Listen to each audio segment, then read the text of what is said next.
Well, good evening, racing fans. Welcome to racing action from Grand River Raceway for this Monday evening.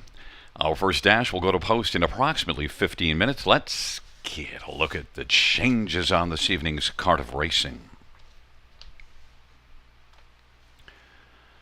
Race number 1, number 5, Lady Gambler, changing steel to aluminum shoes on all 4. I guess I didn't need to tell you how many is all. Lady Gambler, steel to aluminum shoes all around.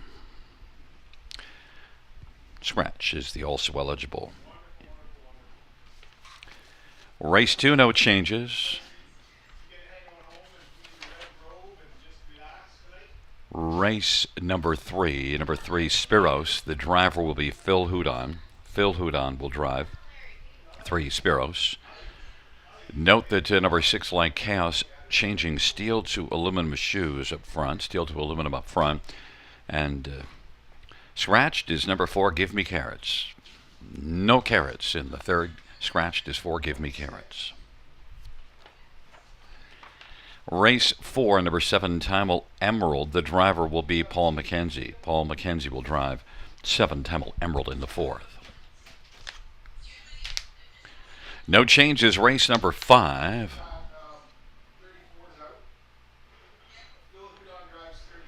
Race 6, number 6, Cleveland Royalty, changing aluminum to barefoot behind. That is race 6, number 6, Cleveland Royalty. Aluminum to barefoot behind. 7th race, no changes.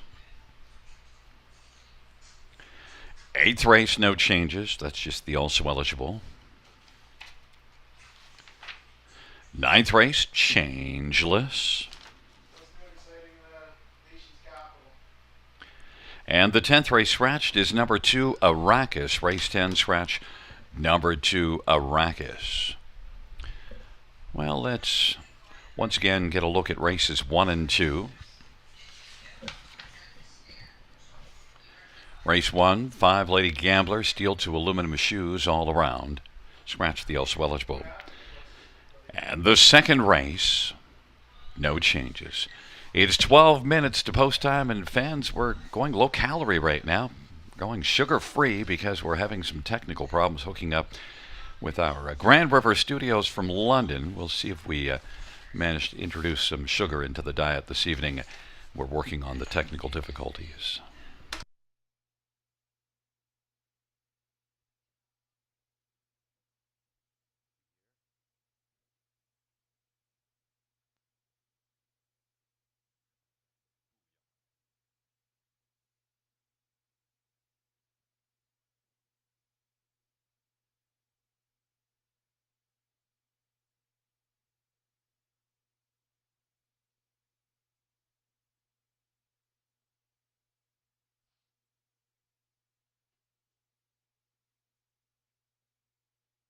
Are you dreaming of a career with horses? The Ontario Equine Education and Employment Program is here to help. If you're an Ontario resident, you can take our free course and turn your passion into a profession. And employers can register for the program and receive wage subsidies, 50% for up to 18 weeks, or a maximum of $5,000. It's a win-win for job seekers and businesses alike. Ready to take the reins? Visit OntarioEquineEducation.com today and start your journey in the equine industry.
Well, fans, it's 7 minutes to post time. And, well, let's get a look at a Pick 5 ticket.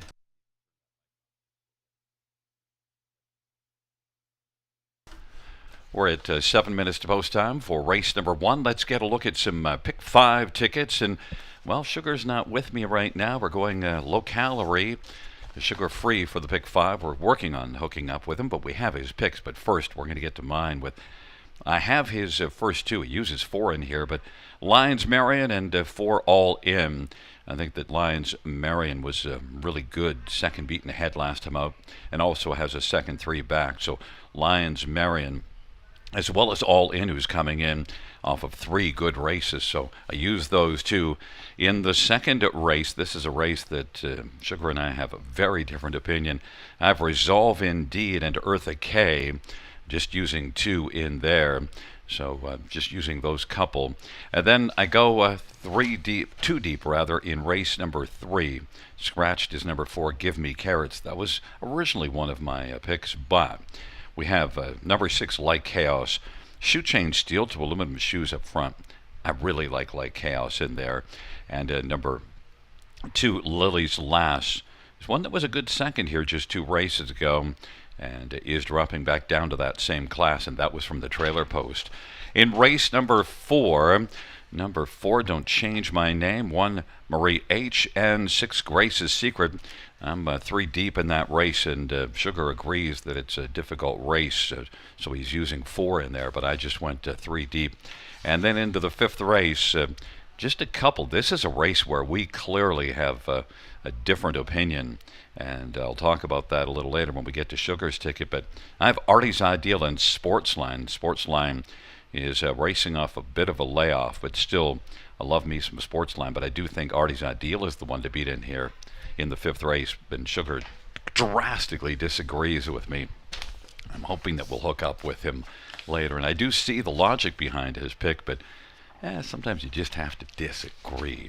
We'll bring up Sugar's Pick 5 ticket, and I spent $9.60, and you know Sugar's going to spend more.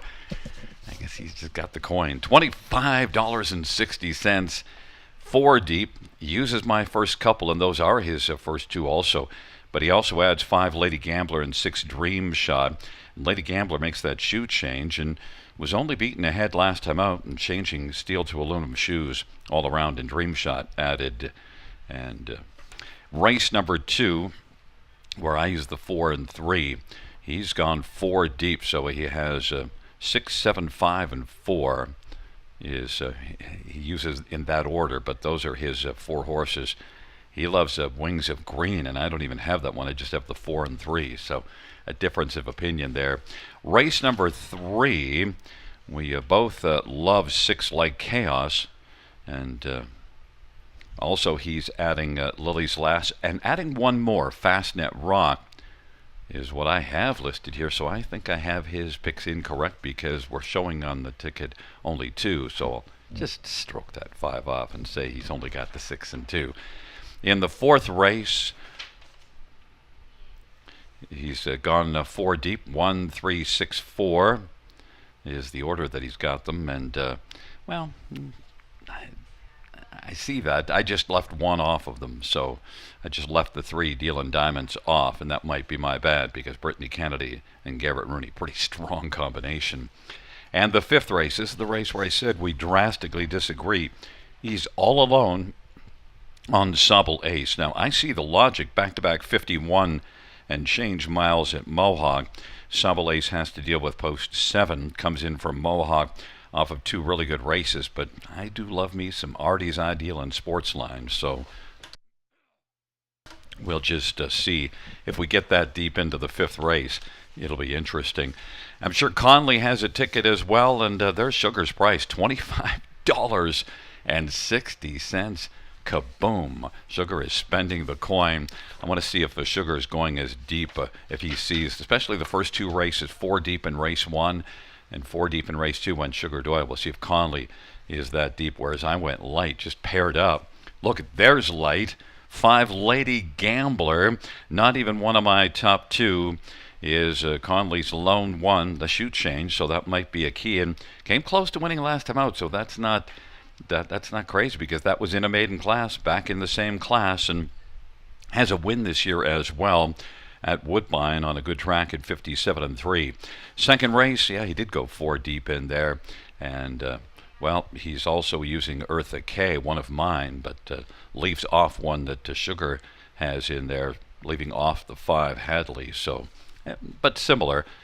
Race number 3, Conley and I are in full agreement, the 2 and 6, and also with Sugar in the same line of thinking. Fourth race, 3 deep, 1, 2, and 6, Marie H. Abby's Medal is one that he's included. That's interesting. Sammy Filia for Rick Ziron, and then also Grace's Secret, one that both Sugar and I use. And then in the 5th race, well, there is that 7 Sobel Ace that Sugar's lone one, but he adds mine, Artie's Ideal as well, and is adding an Ideal Perception, which, look, Ideal Perception, if he was on the gate and on the inside, would have been my top pick, but it's the trailer post, so it'll be interesting to see how that works out. So where I went cheap and Sugar went expensive, Conley split the difference, $14.40. We'll be about a minute to post time to our first race. Horses will be heading out on post parade very shortly.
Field on post parade for race 1 Rosie Beach. It is Mike Horner driving and training for Doug Wilson and Mark Horner. Number 2 is Lions Marion. Jason Ryan for Anthony Beaton and 3 Lions Racing.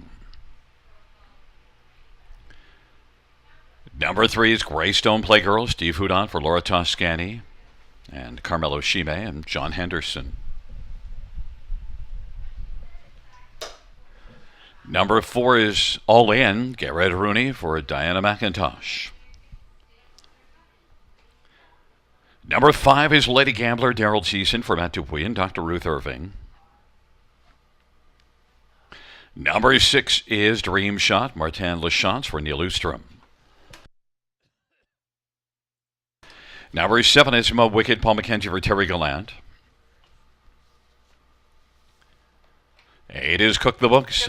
Semi Filia for Pam Forgy and Brian Hamill. And 9 is Ashley's Sweetie.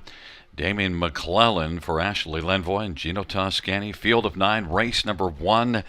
And man, we were going calorie free there for a while. Low sugar, no sugar in fact. But guess what? We decided we need some cake. We need some sugar. How you doing there, Shuggy? We got things worked out. You were all set to crank up Burton Cummings, right? No sugar tonight. But that, yeah, if I can stop stumbling over my tongue here. We had no internet for about 20 minutes here at the Grand River Studios in London. But we're back up and rolling right now, Gary. Well, tell me why Lions Marion is 7-1, because we both have this one on top. All right, well, there's heavy action right now, even money on the 4 all in. And she was a strong second there last time out over the river. But Lions Marion, for me, just a huge, huge finish. I'm not sure. I'm not sure why they're not going her way. The price is absolutely right. I'm sure she'll take some more action here as we near post time. Well, I can always bet a horse sent out by Anthony Beaton, and Jason Ryan's been on a good roll, and he tends to roll really well here. Lions Marion, loved that back half last time out, 56-3. But, if the money's all in on number 4 all in, we better take a look. And a couple of big miles at Dresden, and then that last race here. She was really good in her river debut. She went first up for a long way. She was making a big push through the third quarter, and she wasn't letting up too much on the end for being out a long ways. So I'll give her credit for that, and I'll give her a good shot at a top 2 threat. I just won't give her a shot at winning at even money here. It doesn't look that easy for her, as it doesn't look like there's a whole lot of gate speed. She had a nice spot to leave from last time out, post 3, 7 lengths back at the quarter, and sitting 6. So, I don't know. I'll give her a shot at a top 2. She could win it, but at even money, I just can't get there with her right now for a top spot. And you went 4 deep on your pick 5 ticket, added in Lady Gambler and Dream Shot, and I'm starting to have some worries that Lady Gambler steel to aluminum shoes on all 4 and a good last race.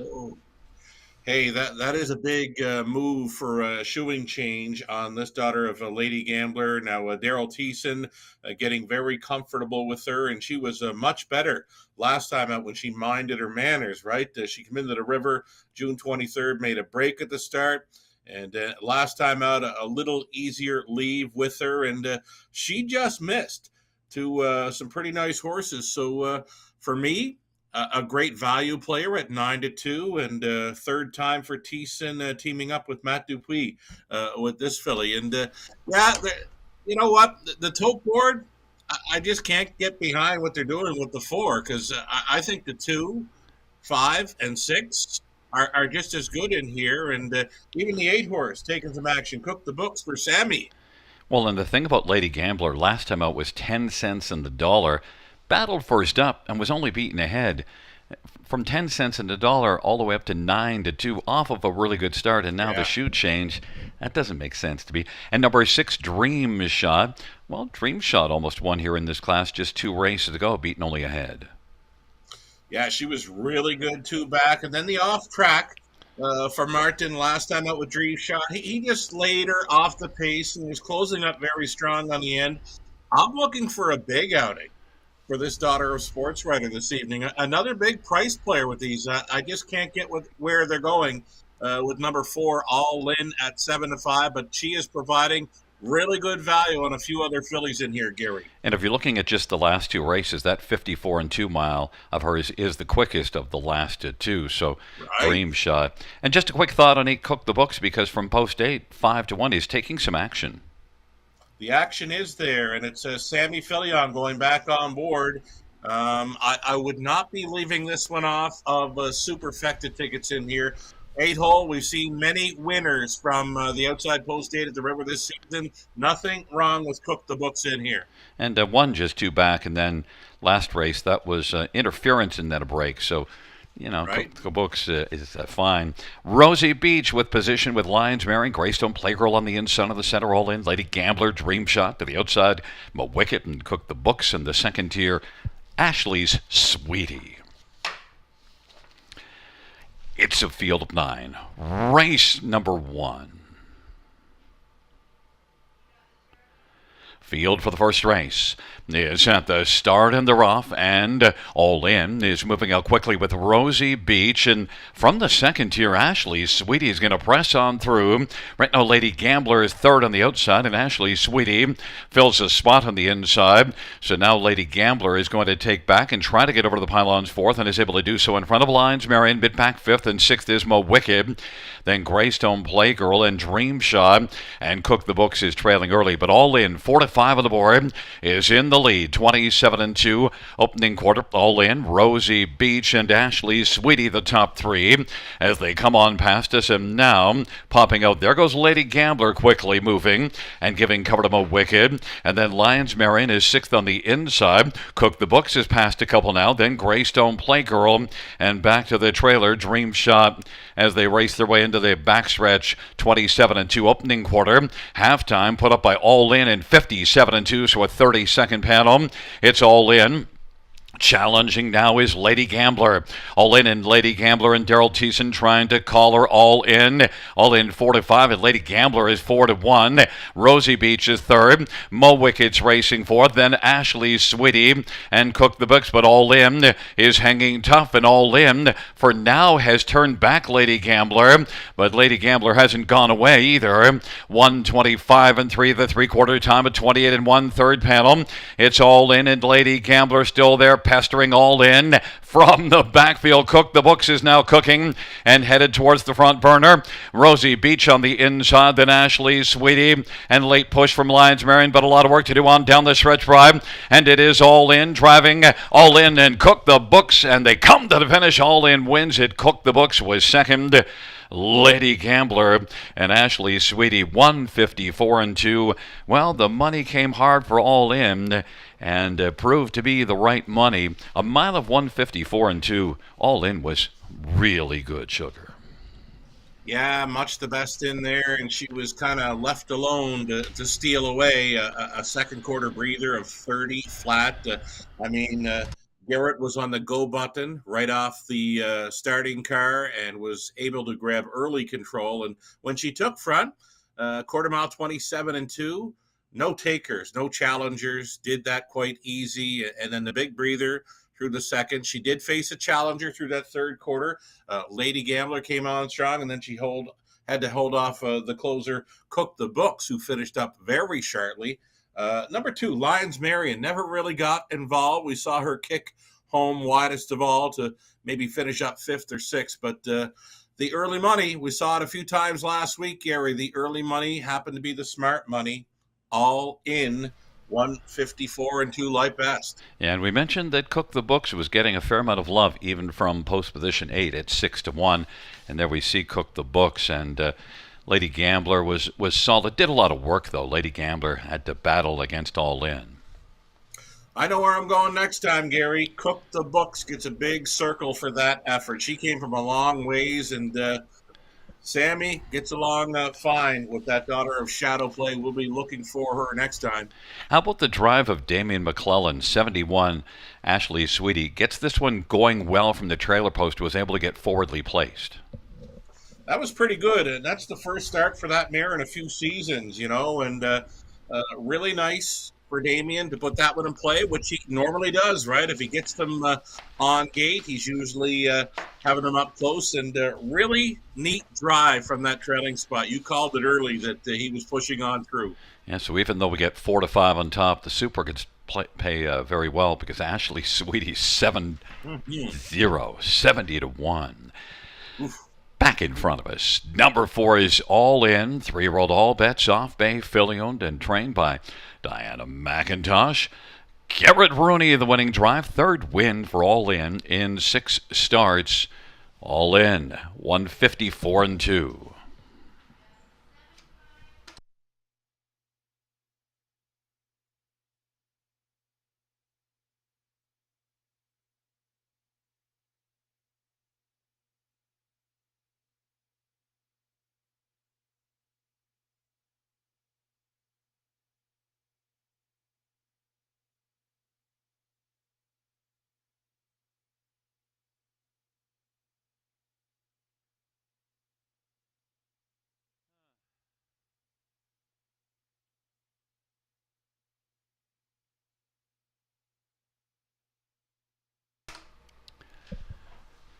The first race payouts 4 all in, 390 to 8250.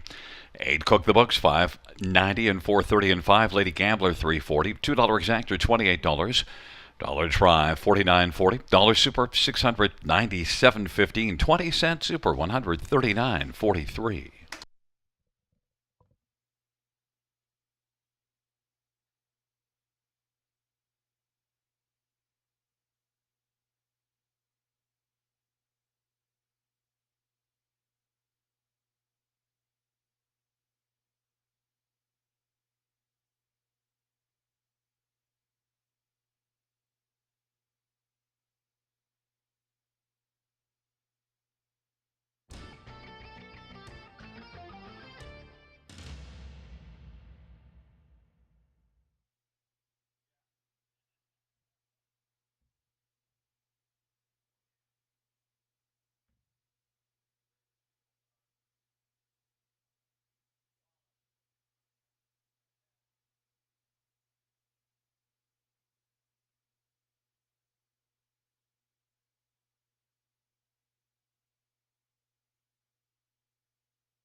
The first race order finish from the top, 756-138-924. That's 756-138-924 on the bottom.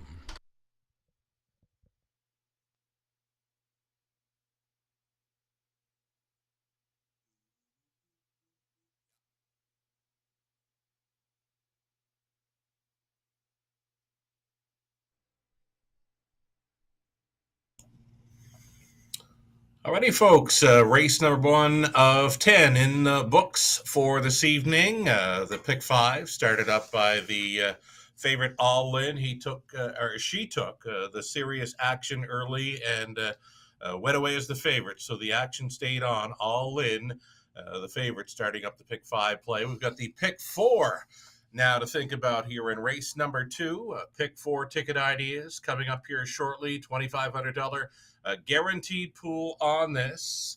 And the opening leg of the early pick 4, I've gone 4 deep in there, and I've gone to some of my favorite post positions at the river. That is from behind the car, post 4, with Resolve Indeed. That will also include the 5 Hadley, the 6 Wings of Green, and 7 outside to Royal Sauce. My top selection here being number 6, Wings of Green. Paul Davies co-owning, training, and driving, and she could be sitting on a big one here tonight. Price is right early at 6-1. Over to race number 3, we're using a 2, Lily's Lass.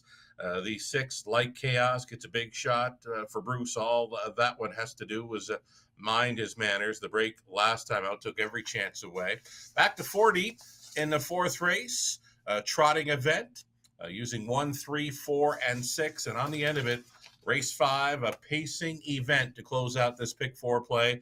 We're on the 4, Artie's Ideal, the 7, the Sobble Ace, who's back at the river, and adding Lasix tonight. Ideal Perception for the trailing spot. Tougher post for that one that loves having the nose on the gate. I'm in for $19.20 on this pick 4 play. Again, a $2,500 guaranteed pool, one of the go-to wagers here at the Grand River Raceway.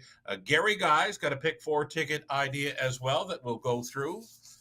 Gary Guy, opening leg. He's on the 3 and 4, though 4, Resolve Indeed. It's his top selection and right now a favorite for the players at even money. Gary in race number 3, opting for 6, Like Chaos, to win it. He'll also include 2, Lily's Last. So we're on the same page, leg 2 of the pick 4, using the same 2 and 6. The 4th race trotting event, Gary went to the 1, 4, and 6, though number 4, Don't Change My Name, is a top selection, another live possibility for Bruce Richardson. And race number 5 for Gary on the end of it, 3 and 4. Sports Line, though Artie's Ideal, right behind the car post 4, happens to be his top selection. He's in to go for just $4.80 on his 20-cent pick 4 ticket idea. One more ticket to look at. A friend of the show, Conley Ecclestone, mapping out an early pick 4 ticket idea. So Conley electing to go 4 deep in the opening leg with a 3, 4, 6, and 7. So all of us are using in the 3rd, number 2, Lily's Last, and the 6, Like Chaos. Conley in the 4th race trotting event, Marie H on the rail, then Abby's Medal, post 2, and the 6 horse, Grace's Secret, on the end of it. That's where myself and Conley are on the same page again. We're both using Artie's Ideal, a Sobble Ace, and Ideal Perception to play along with Conley Ecclestone. $14.40 on the 20-cent wager. Best of luck to everyone playing along this evening and taking their best shot on this early pick 4 at the river. Next voice you'll hear, track announcer Gary Guy with the post parade of race number 2.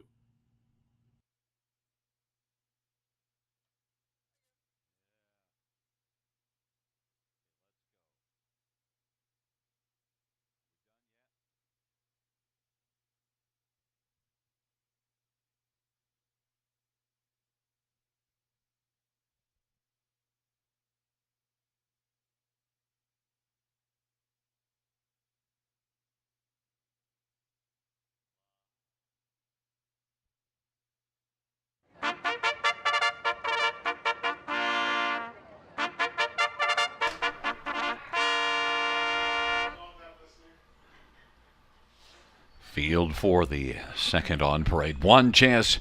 She's real special. Daryl Thiessen driving for Jesse Gebhardt. And number 2, Just Fabulous. Scott Quiller, Shane Weber, and Tom and Elizabeth Rankin. Number 3 is Eartha K. Everett Rooney for Steve Bossons and Derek Reed, and Richard Thompson and Dr. Robert Boyce. Number 4, Resolve Indeed. Phil Houdon for Dominic Ladew in the stable. 5 is Hadley. Sam Filia for Alan Fair and Elizabeth Fair. And number 6, Wings of Green. Paul Davies drives and trains for Nicole Davies. And number 7, Royal Sauce. Jason Ryan for Greg McNair and High Stakes Incorporated. Let's get a look at this field for race number 2. And, well, I guess we're starting with number 6, Wings of Green, as you and I have a different opinion here on this second race. And, I can tell you that when you weren't on while I was doing the pick 5, I was bad-mouthing your picks in the second. I was calling you out. Oh, yeah. Why not, right? Why not? I couldn't hear a thing, and that's fine. That's cool. I can take that. Every name in the book. Event, Gary, the 6, Wings of Green, for me, appears to be a gift right now at 5-1. If she can hold on to those odds, I mean, you're the one who told me Georgian is not quite as quick as Grand River, And here this filly is trotting up at 58-2 and then 57-4 speed in the latest, which is quicker than anything I'm reading on this page. So for me, 6 Wings of Green, why not? Show me the money. Well, and look, Paul Davies driving and training this one. He usually gets a pretty fair shot at getting the job done. Green Manalishi, you're in love with those Green Manalishis, so you're getting 5-1 to keep the love going. Number 7, Royal Sauce. This is one that's already had 18 starts, just a couple of wins, but sent up by Greg McNair. You always got to look at Greg McNair horses. Always. And you know, this filly appears to have some gate speed to work with, daughter of muscle mass. I think the speed could come from the outside gates here. I mean, both the 6 and 7 do show the early speed, and wouldn't that be something if they lined up 1-2 and happened to finish up 1-2? I'd look like a genius, right? No, not really. Number 5, Hadley, Sammy Filia for Alan Fair. I couldn't say yes to that. Hadley is one that's 0 for 9 in the win column, but, well, a runner-up finish at last time out at Hanover. That included a break as well. Yeah. Let's call that last line at Hanover a heart-building deuce. I mean, that's the best we've seen from this one thus far this season. So was kind of finding herself in her latest, and you know what? I seen the legs here, very laggy, and I look at the program, and indeed another Green Manalishi, right?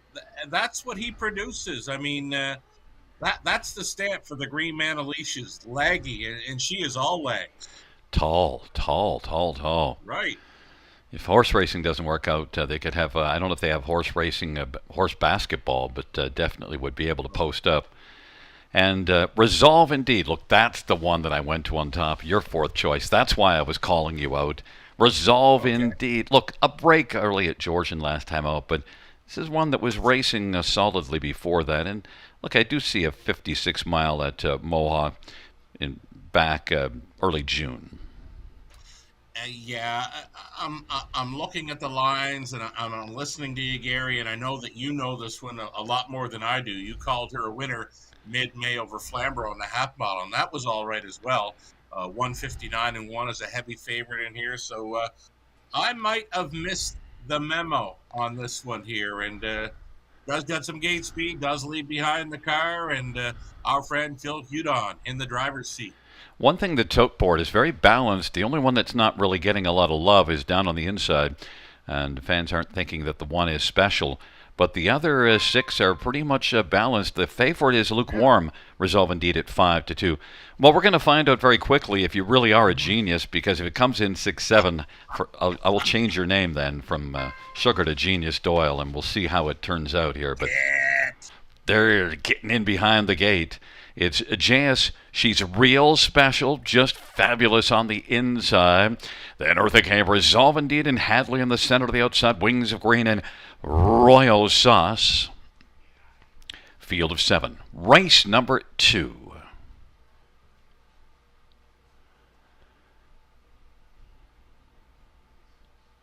Field for the second dash. Moving on into the backstretch.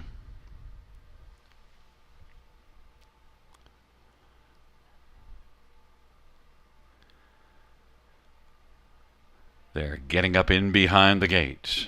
And now Jazz She's Real Special is moving up and just about a length and a half off at the start. But on the outside, Royal Sauce is coming out very quickly. And off stride goes Hadley. Resolve Indeed on the inside, and Wings of Green in the center. 3 across the track. Resolve Indeed, though, has inside advantage and presses on. Wings of Green is second. Royal Sauce now is going to find a seat on the inside, third in front of Just Fabulous. And then it is back to Eartha K and Jazz She's Real Special. And off stride early went Hadley. Resolve Indeed at 2-1. On past that opening quarter, and Resolve Indeed off stride. Wings of Green. Royal Sauce is racing, positioned to second, and right now is in behind Resolve Indeed by about 2. Just Fabulous, Eartha K. Then She's Real Special. And on the outside, Wings of Green is going to have to make a recovery from an early break. It's about 6 off the lead. And then trailing the field is Hadley, who also broke early. It's Resolve Indeed at 2-1. Half of 57, a 30-second second panel breather, just like the first race. And right now it's Royal Sauce racing second. Just Fabulous Wings of Green, and then Eartha K. JSG's Real Special and Hadley. Resolve Indeed and Fill the Thrill with a Fry. Royal Sauce is second. Wings of Green on the outside is coming on. Just Fabulous is racing fourth, and JSG's Real Special fifth. Eartha K is sixth, and seventh is Hadley. And it is Resolve Indeed, but Royal Sauce now is driving on the outside, and Royal Sauce against Resolve Indeed is going to need a lot of resolve now because Royal Sauce is sharp. Royal Sauce as they turn for home. On down the stretch route they come. Royal Sauce, JSG's Real Special at 23-1. But Royal Sauce, JSG's Real Special, JSG's Real Special wins it. Then Eartha K with Royal Sauce for second, and Hadley recovered to finish fourth. Inquiry sign pertaining to the break and stride of Hadley. But, well, the only one the Tort Board didn't love, I think fans love this one horse a little more now.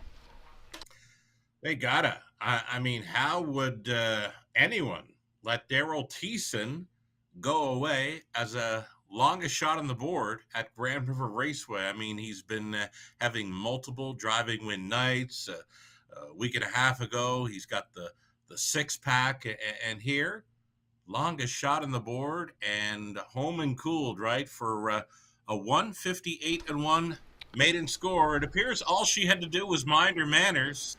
That's what she did, and she had the best finish of all in here. Yeah, it's really coming nicely there. And I mentioned the price because I thought that she was going to come by. I mentioned the price in mid-stretch. And look, this is one that, by the way, I mentioned the inquiry sign is up on 5 Hadley. And JSG's Real Special, made a break last time out, blasted to the front from post 7, and then tried it differently this week because of that break, raced from off the pace a bit. But also, you see a lot of X's on the dance card, so, don't fault the players for not being after this horse. 11 starts without a top 3 finish. Right. I think the only way you find her in there, especially for the multi-leg wagers, is if you smash the all button in race number 2. One more tidbit of info there. The second time LASIK angle looked to do wonders for her. Yeah, there's another angle to keep an eye on, too. Because really, you had to look for angles because just the form, that wasn't going to get you to having this one on top. Well, Daryl Thiessen could have. Double-barreled Daryl back in front of us with a long shot. One JSG's Real Special. 3-year-old Muscle Mass Bay filly owned by Jesse Gebhardt, trained by Roger Gebhardt. Double-barreled Daryl Thiessen guns them down in the second for a first win for JSG's Real Special. 158-1.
Fans, the judges determining that number 5 Hadley did not violate the racing regulations and will stand fourth.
The second race payouts: 1, JSG's Real Special, $49.10, $23.10, and $11. 7, Royal Sauce, $10.74, and 3, or the K, $4. $2 Exactor, $520.30. Dollar Tribe, $967.65. We have a 20-cent Super 699.48. $2 double of 4 and 1, $86.70.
The second race, order of finish from the top, is a 173-5462. That's 173-5462 on the bottom.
There's a look at the paddock camera presented by the Ontario Equine Education and Employment Program.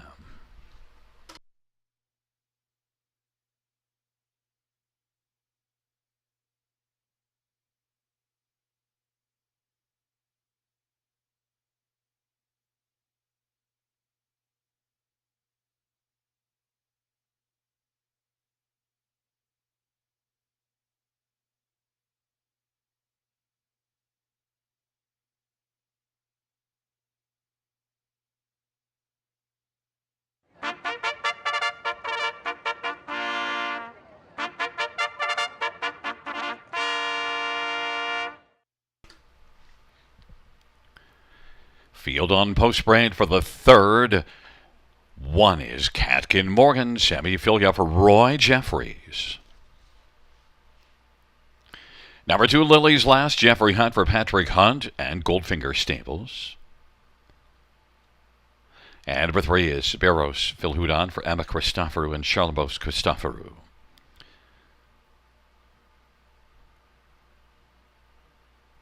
Four is Scratched, and 5 is Fastnet Rock, Daryl Thiessen for Matt Dupuis and Lance Wells and Lyndon Wells.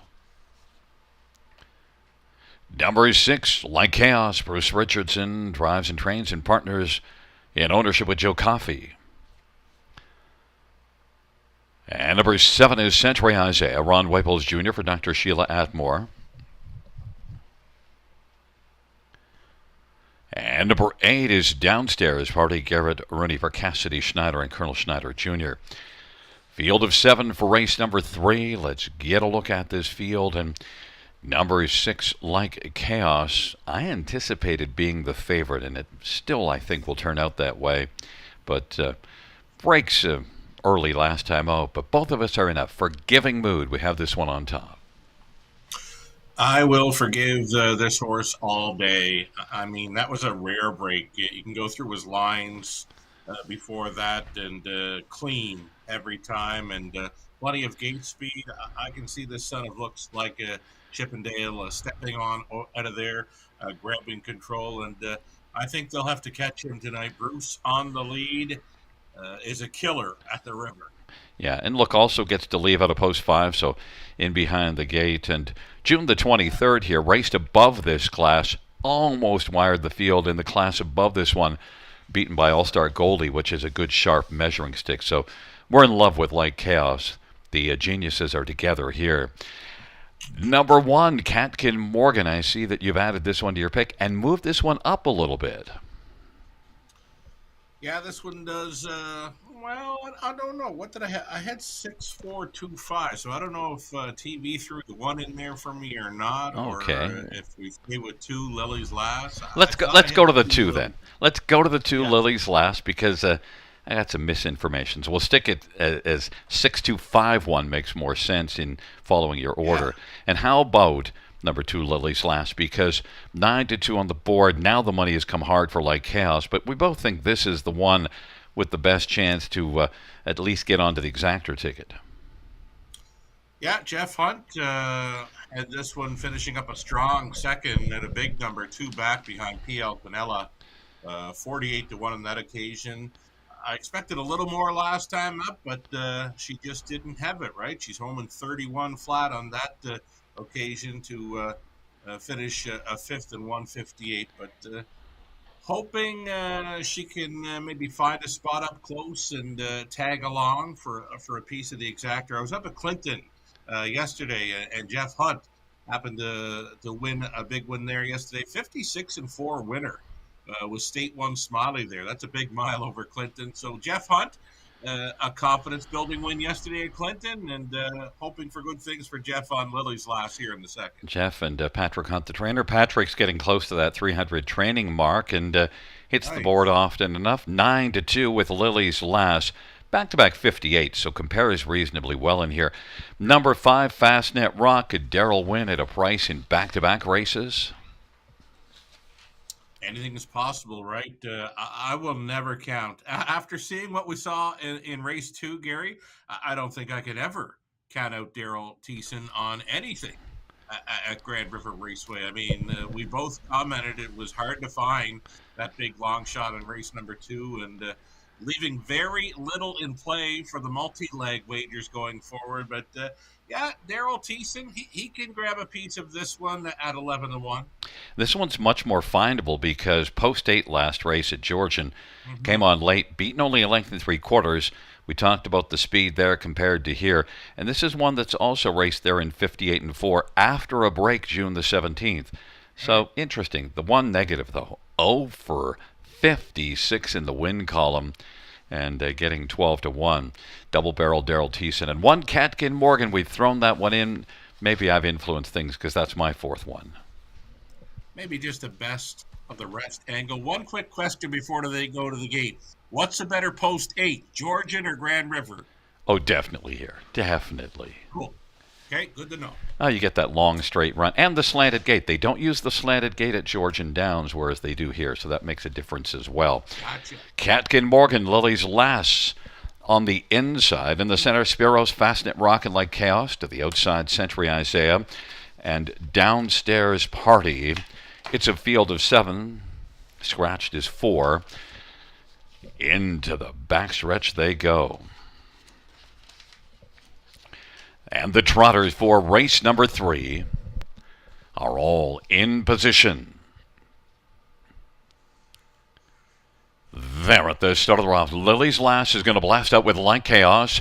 Like Chaos still driving on the outside against Lily's Lass with inside advantage. And then Fastnet Rock is going to find the pylons third in front of Catkin Morgan. Then it is back further to Century Isaiah and Spiros. And downstairs Party is trailing the field. Like Chaos, 1-5 on the boards, got the lead. Lily's Lass is second. Fastnet Rock third. Catkin Morgan is racing fourth, and then Spiros and Century Isaiah. And downstairs Party, 27-4 opening quarter.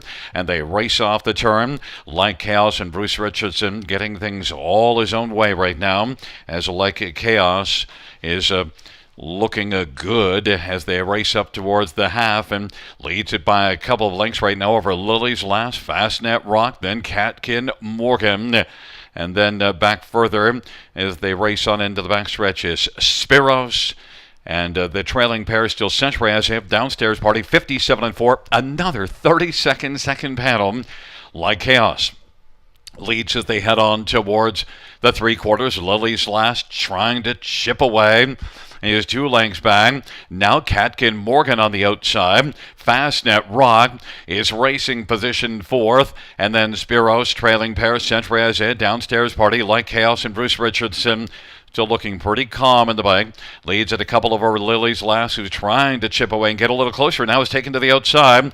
And it is Like Chaos who will have to deal with Lily's Lass, who's closed up now. Length back, 3/4, 126-3. Like Chaos on the inside. Lily's Lass on the outside. They're going to have a throwdown down the lane. And Like Chaos is still game. Like Chaos and Lily's Lass. Like Chaos is still game, but Lily's Lass is getting a little closer. Like Chaos, though, and Lily's Lass. Like Chaos wins Lily's Lass, and then it was Fastnet Rock, and fourth is between downstairs Party and Spiros. 156 flat. They went quick. Sugar and Like Chaos took all the action on the tote board. 1-5. Yeah, like Chaos, Bruce was calling for that back class to show up in the stretch drive because he got it in tough with the mare Lily's Last. Kudos to Team Hunt having that mare sharp tonight. She just missed in 156 flat, shaving 2 seconds off her most recent starts at Grand River Raceway. But Bruce, fine job keeping Like Chaos together at the start. And when he made the front, it was going to be tough for them to take him down. But again, Lily's Last, real nice push on the end. Third consecutive race where we get a 30-second second panel after a solid opening panel, and that's enough to make the difference. And look, Like Chaos needed that breather because in the end, it's about half ahead that is Lily's Last the difference. Mm-hmm. Yeah, it wasn't a big separation between those two. Like Chaos, though, he kind of brave on the front, and the mare was trying to look him in the eye, but he was going on pretty good and just holding on, like you called it, by a head. That's half ahead, and there's half ahead. Well, the half-wit got it right, half ahead. like chaos and Lily's last. And look, we thought when you look at these are the two, and we both had it laid out as 6-2, and that is the tote board had it laid that way as well. The two is 4-1, the clear second choice. And Fastnet Rock, Daryl Thiessen does get in there for third. Yeah, like I said, doesn't matter what Thiessen's going to be showing on the tote board for me going forward. He's a player anytime he hops on one at the river. But he got this one off the gate well enough, and he sat Yeah. third, and then he was able to just keep this one alive for a third. And look, when you're driving a 16-1 shot, you want to get them at least a position, a chance to race well. I mean, you're not going to plant them on the lead when they don't show enough, but at least he was in the action. Top three threat, but as mentioned, Bruce on the lead at the river. He's a killer. Yeah, and fan of the right hockey team also, the Toronto Maple Leafs. Back in front of us, 6-2, 5-3, the top four like chaos, and Bruce Richardson. 5-year-old looks like a Chippendale Bay gelding, owned by Bruce Richardson and Joe Coffey. Bruce is also the trainer. And the winning drive to Bruce Richardson. Go Leafs, go. Second win this year, 15th lifetime for Lake Chaos. 156 flat.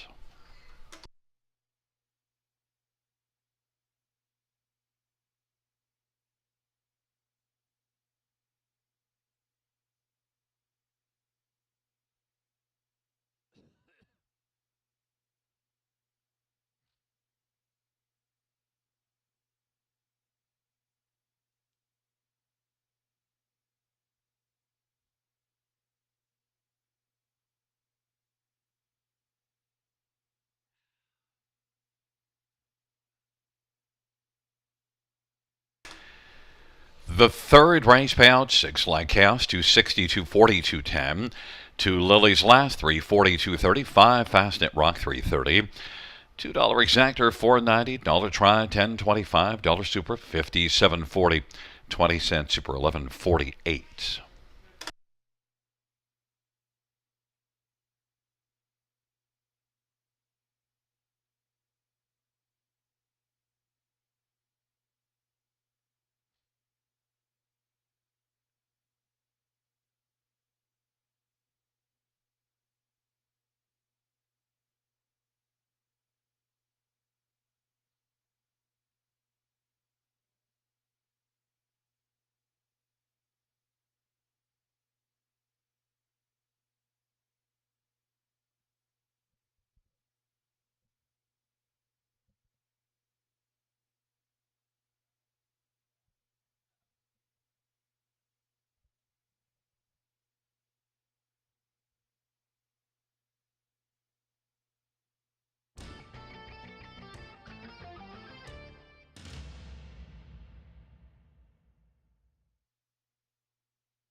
The third race, order of finish from the top, 624 scratch 3175. That's 624 scratch 3175 on the bottom.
Field for the fourth race on parade. One is Marie H., Damian McClellan for Kyle Bossinson, Fred Niclerio, and Daryl Newbiging. Number 2 is Abby's Medal Semifilia for Rick Zeron at Hunt Racing. Number 3, Dealin' in Diamonds, Garrett Rooney for Brittany Kennedy and Peter Hamilton.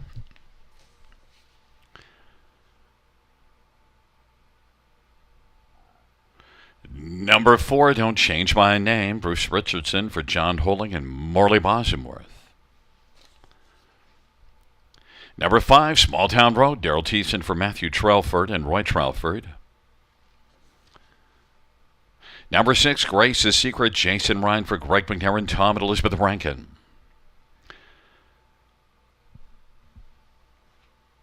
Number 7 is Tamil Emerald, Paul McKenzie for Mark Etzel and Tamil Farms. Field of 7 for race number 4. Let's get a look at this field, and well, we'll start on the inside. Number 1, Marie H. is 6-5 right now, the betting favorite.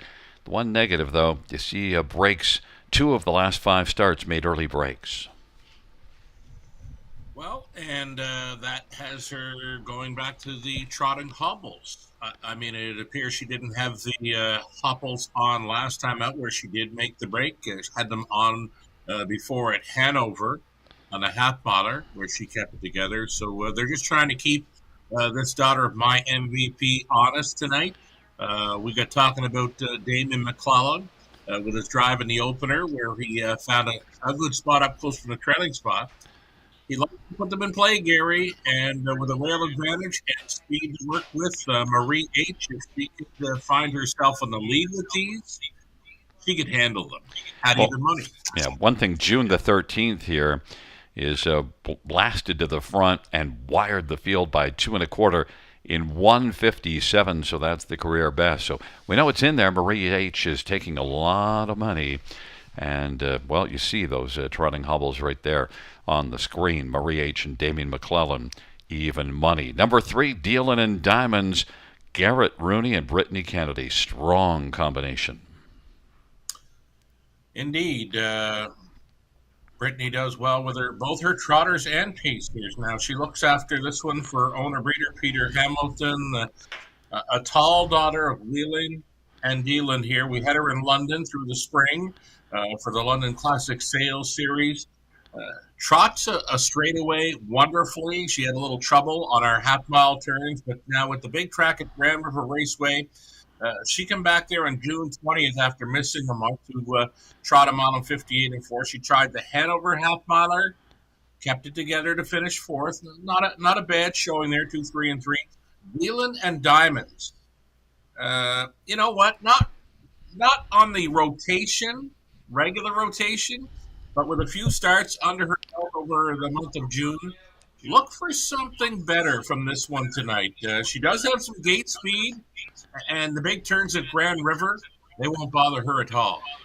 Number 6, Grace's Secret, Jason Ryan for Greg McNair, and you see some better recent form for this one. Indeed. Appears to like racing up close, and daughter of Alarm Detector. I'll look for some gate speed from this one today. Jason Ryan will look to have her sitting up in the top 3 early. And if he can get her up in there, her chances improve greatly. Right now, a second choice at 3-1. But we've seen Greg McNair doing wonderful things at the river early on in this meet. Yeah, so now listen, we'll get to my top one. We'll see who the genius here is in this race, because those were your first 3. I went to 4, Don't Change My Name, Bruce Richardson, and I'm looking at that speed in the grassroots, 55-4 at Mohawk 2 starts ago. I like Don't Change My Name in here. Right on. Another one that we had in London for the London Classic Sales Series, and you know I like my green Manalishis as well. This one's got the screen on, got the half hobbles, and we've seen Bruce already in the winner's circle tonight. We've seen many come in from Woodbine Mohawk Park and show the same kind of speed at the big 5/8 at the river. So a 55-4 mile, 2 back, 56 would not be out of the question for number 4. Don't Change My Name tonight.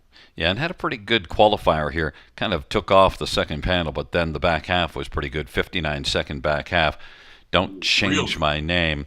One more to quickly think about is 7 Tamil Emerald. Paul McKenzie with the drive for Mark Etzel. Made breaks last time at Georgian. You also see this one winning here in a maiden class June the 20th. Right on. Inexperience showing up with this one a few times with the breaks through the program. She can mind her manners, right? Gets a big shot with McKenzie hopping on board for a catch driving assignment.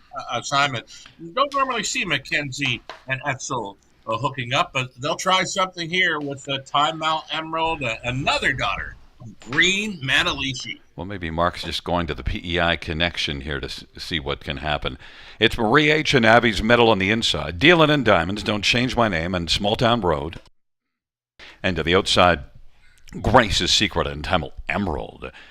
Field of 7. Race number 4. Field for the 4th race. At the start, Marie H. broke stride.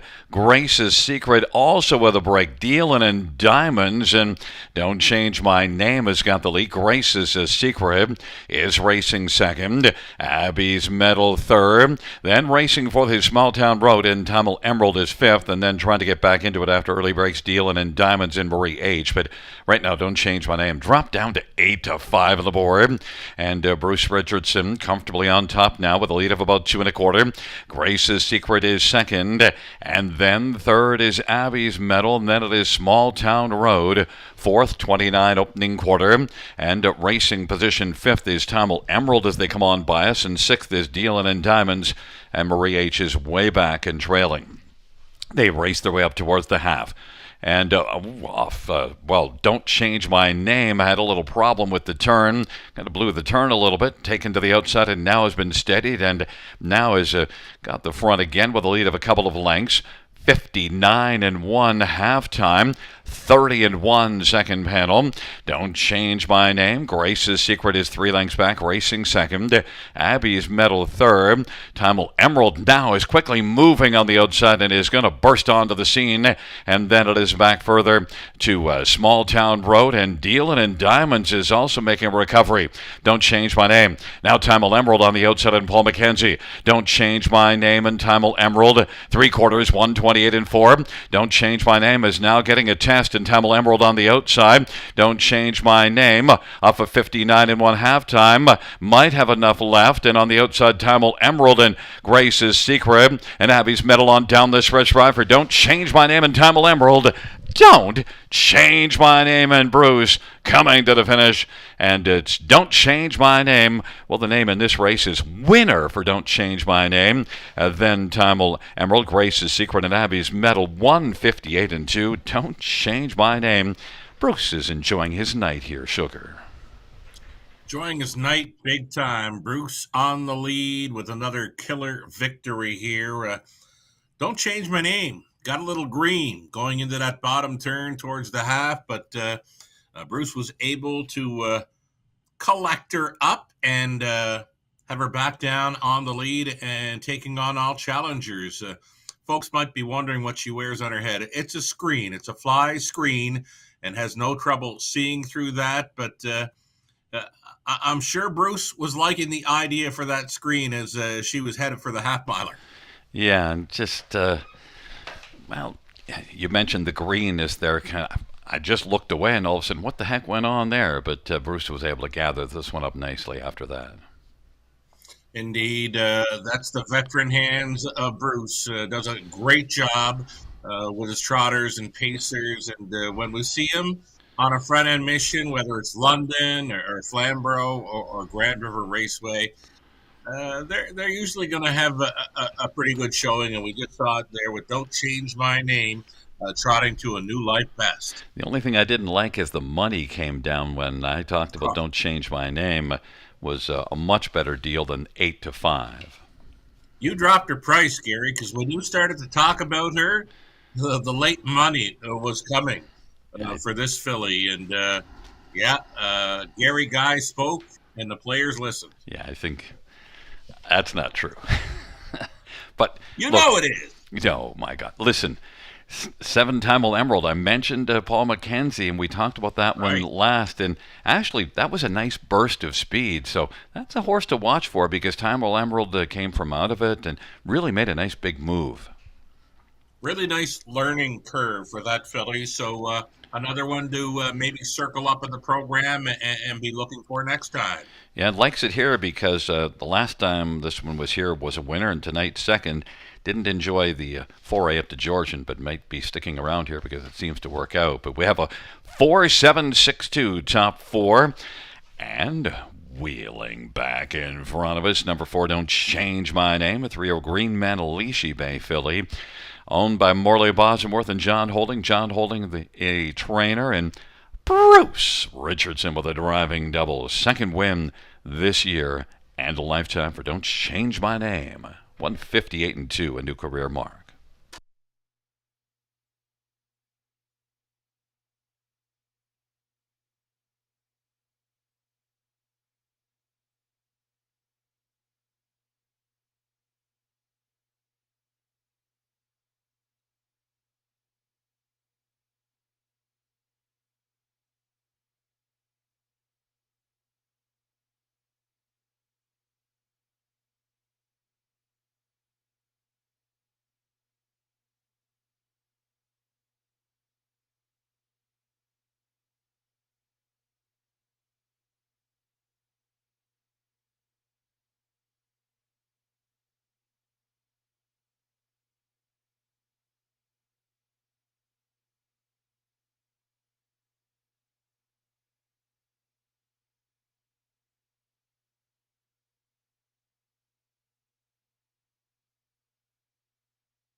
The fourth race, payouts for Don't Change My Name, 533 3240. 7-time Emerald, 1010 430. 6 Grace's Secret, 340. $2 exactor, 57.10. Dollar Try, 118.95. And a dollar Super, 432.75. 20-cent Super, 86.55.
The fourth race order of finish from the top is a 7-4-6-1-5-3-2. That's 7-4-6-1-5-3-2 on the bottom.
Field for the fifth on Post Parade.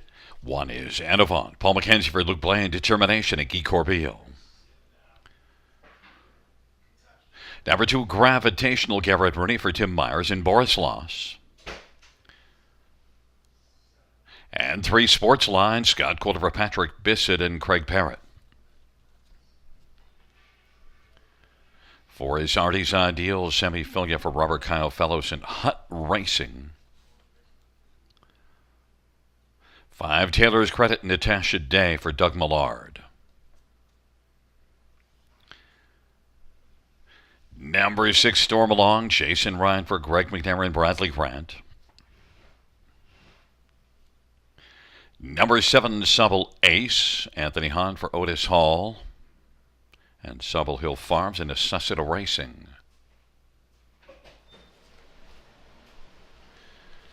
Number 8 is Rye, Daryl Thiessen for Gerard Demers and Yannick Marquis. And 9 is Ideal Perception, Jay Harris for Anthony Beaton and Lisa LaForte. Field of 9. Race number 5, Super High 5, a really good group. Preferred 2 horses and geldings on the pace. Let's get a look at this one. And Subble Ace sitting at 10 to 1. You got to be licking your chops because this is one that comes in with a pretty good last race. Closed up nicely at Mohawk. Yeah, I took a stand in here, Gary. I like this one. Stallion Son of Better Than Cheddar and Fresh, right? Was put away for the majority of the late winter months and has come back very strong. A very easy winner over Kawartha. What a mile there, 52 and 1. And then went on to the big track at Woodbine Mohawk Park to put up a couple of trips in 51 and change. The connections, adding Lasix this evening. There's speed to work with. The post 7 is a good spot to leave from at the river with speed. So there's a lot of things to like about this horse. Not sure why it's double digits right now, but I'm thinking he could go lower. But for now, it's a great betting board. If you can cash this high 5 play, you're going to get paid. It's a great race. And Otis Hall has actually had some real good success the last few years. Has put up some pretty solid numbers if you average out the last 4 or 5 years. So I've liked his barn. Number 9, Ideal Perception. I went away from this one, but it only has to do with the post position. Yeah, this horse is a front man. He always has been a wonderful stallion son of American Ideal. Has put together 38 wins, where many of them would have been front admissions. No shot. You'll see this horse on the lead early, leaving from the trailing spot. So got his work cut out for him, but he should grab a piece of this high 5 play. Well, and look at some of his wins. He won here last year in 50 and 4. He's won this year here in 51 and 3. He's got the wheels. It's just Jay's going to have to work out the trip. My top one, the one that's getting all the love on the tote board, and I think is pretty sharp, for Artie's Ideal. I like his chances. I've got him as a top 3 threat. I know he's got the victory there at the river back in mid-June. It was 52 and 1. I liken him more as a half-miler type, like a half-mile track specialist. He goes over to the big track of Woodbine Mohawk Park and usually has a good account of himself there. But it's to win on the big track. And even this is a tough test here on the preferred 2. I'm not sure. He gets a great spot to lead from. Will be sitting up close. Sammy Filion driving, but this is a tough group in here. Like I said, I love this race. Just a few dollars away from getting over 700,000, so certainly lots of back class. One Anavon, if we're talking about back class, also has back class, getting close to 300,000. Winner here in lesser group in 52 and 1, 2 back, and then tried this class last race. Was okay, but Anavon, Luke Blay. Yeah, nice 9-year-old son of some beat somewhere. A few of them in here sitting on what could be a milestone. You mentioned Anavon with a victory, could go over 300 grand. Artie's Ideal looking at 700 grand. Should he finish first or second? And even the 8-horse Rye, who's fitting in well, goes over 200 grand with any kind of presence in the end with these. Just a great looking field, but Anavant, his best chance to be involved here is to try and race up close to Mackenzie. And then thoughts on Stormalong, and I want to add in Taylor's Credit. I'm a little worried about Taylor's Credit might be coming right back, but Stormalong. Stormalong had the confidence building win last time out, 52-1 at the River. Worth a look in here at 4-1. And Taylor's Credit, the Tachiday, he's gone some big ones over Dresden. Even that mile at Georgian, 52 flat. He's a player. And last time out, blasted to the front from post 9, and that's why he backed away. But just, 26-3 opening quarter for Taylor's Credit. Rather, that was at Mohawk last time out, but blasted to the front from post 9. It's a field of 9 for race number 5. They're working their way on into the backstretch.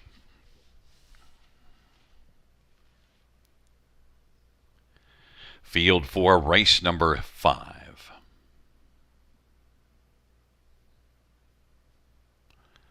They're moving into position, and Artie's Ideal times the gate. Sammy Filia comes out flying. Storm along on the inside sports line, and then Taylor's Credit is 4th away. Anavant is racing 5th. Subtle Ace is 6th on the outside. Ideal Perception from the trailer post is 7th, and then Gravitational and Rise trailing. Storm along.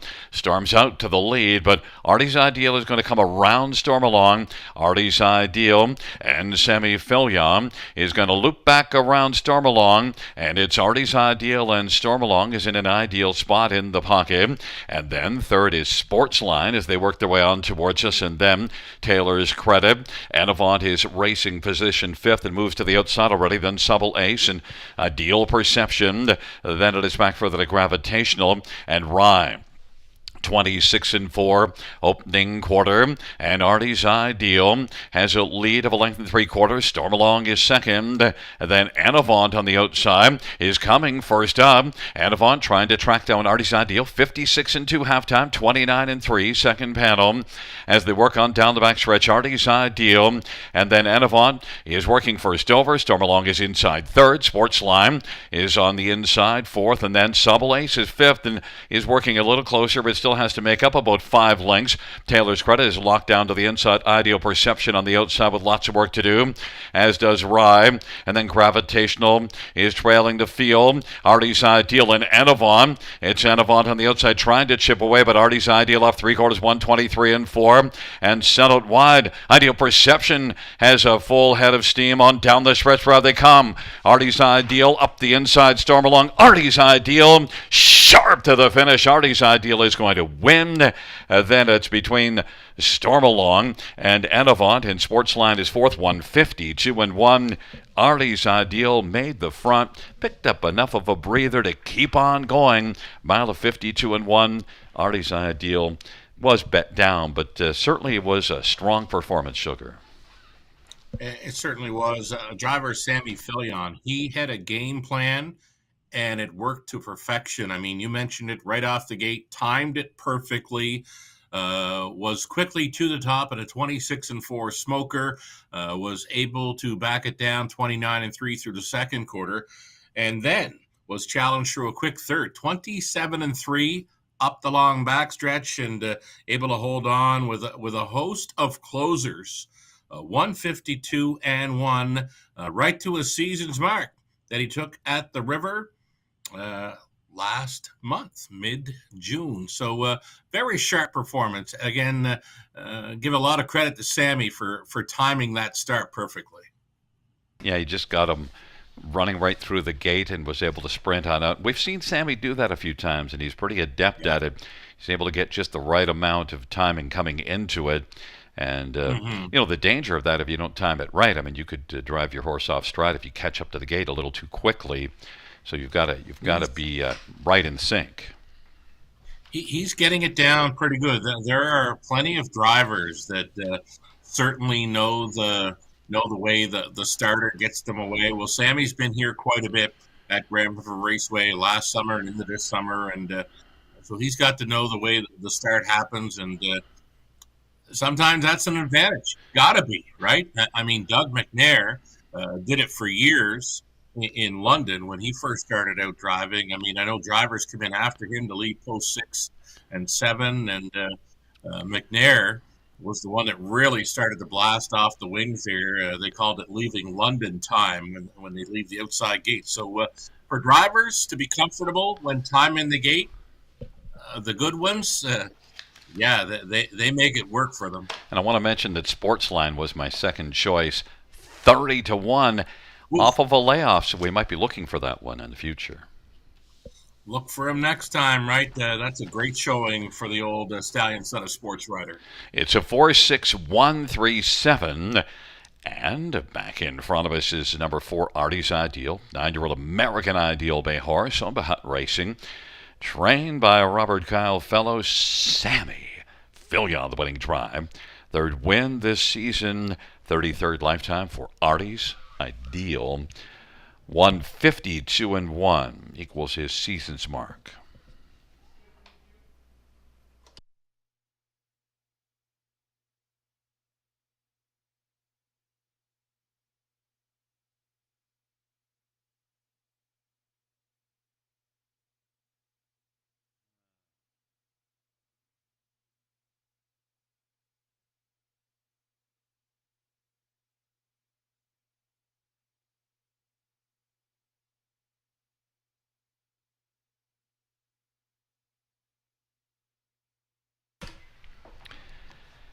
The fifth race payouts for Artie's Ideal, 573, 72, 76. Storm Along, 490 and 361. Anavant, 310. $2 exactor, 24.60.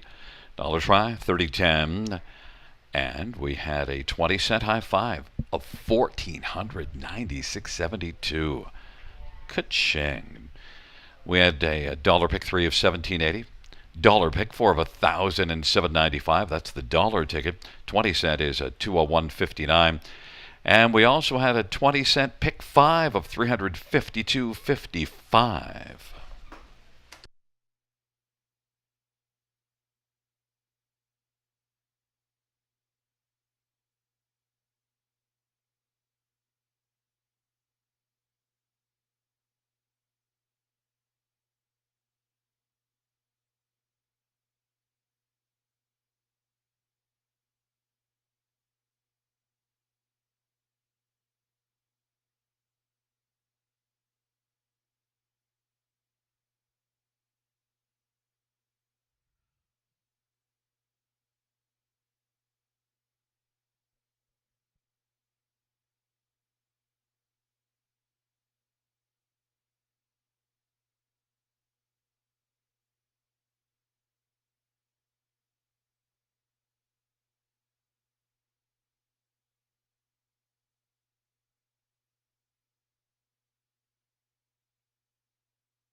Fifth race, order of finish from the top, 394-182-576. That's 394-182-576 on the bottom.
I'm Natasha Day. I train and drive harness racing horses at London, Ontario. These are my main products that I use in my racehorse barn that are all Omega Alpha, the Biotic 8, the Immune Plus, the Anti-Flam, which is great for the horses after they've had a hard day racing. The Biotic 8, I swear by it. Get all the dapples out, gets the old coat out, gets everything pumping and moving and makes the shine really come out.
Alrighty, gonna get set to roll into the back half of this Monday evening program at Grand River Raceway. And what are we going to do to start at the back half? We've got the late pick 5 ticket ideas coming to you now. The opening leg of my ticket.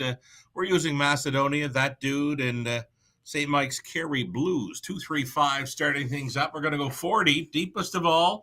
Race 7 and leg. And number 2 with a 3, 4, 5, and 6. The middle leg, race 8. We're on the 4, 5, and 8. Ninth race, 3 deep again with a 2, 3, 4. See me zoom. I'm expecting better from that one. 10 Karat Gold, one to consider. And the 4, LMC Little Chips, is coming off a strong third in the latest at the River. Single for me is going to be on the end. I'm going to go all in on a 10-1 morning line shot in 7, JG's Pal. Another race where I'm going to take a stand tonight. 7 on the end, my single for this pick 5 ticket idea comes in at $21.60. Gary Guy has got a ticket idea as well for the late pick 5 at the River. Let's bring Gary's ticket in. He's 2 deep, starting things off. Races 6 and 7. His top selection race, it's the 5, St. Mike's Kerry Blues.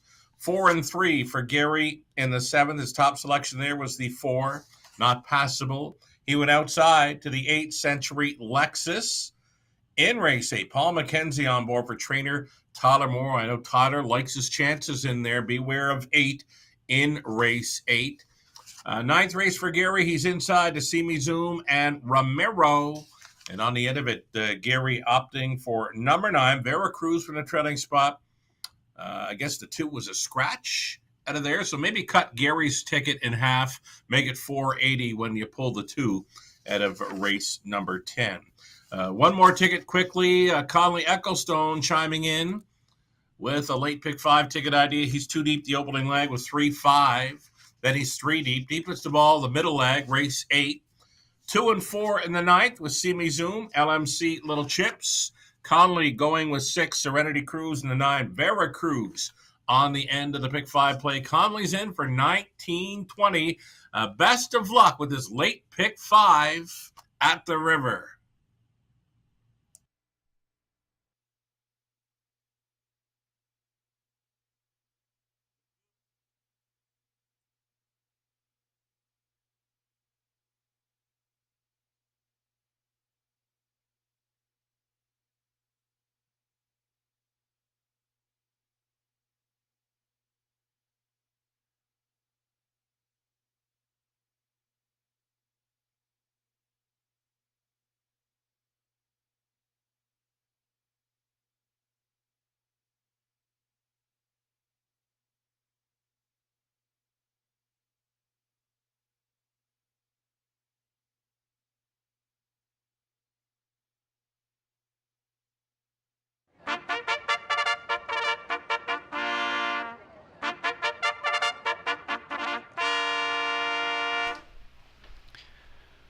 Field 4, race number 6 on parade. 1 is Charlie Cheek, Scott Cooler for Shane Weber and Tom and Elizabeth Rankin.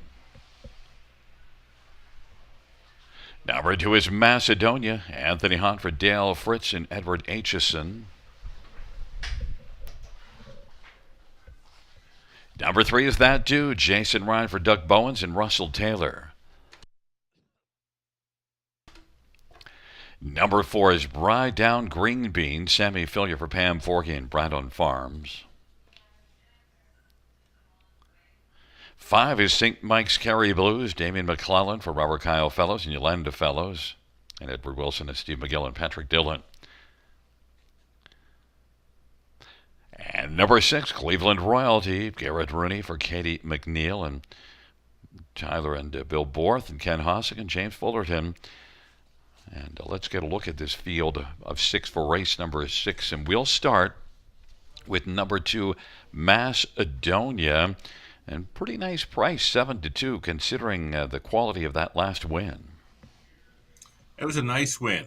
And it was at a price, 8-1 on that occasion. Did it quite easy. And he looks so good on parade, and he looks so good again. Dale Fritz, co-owner, trainer, fine job managing this one.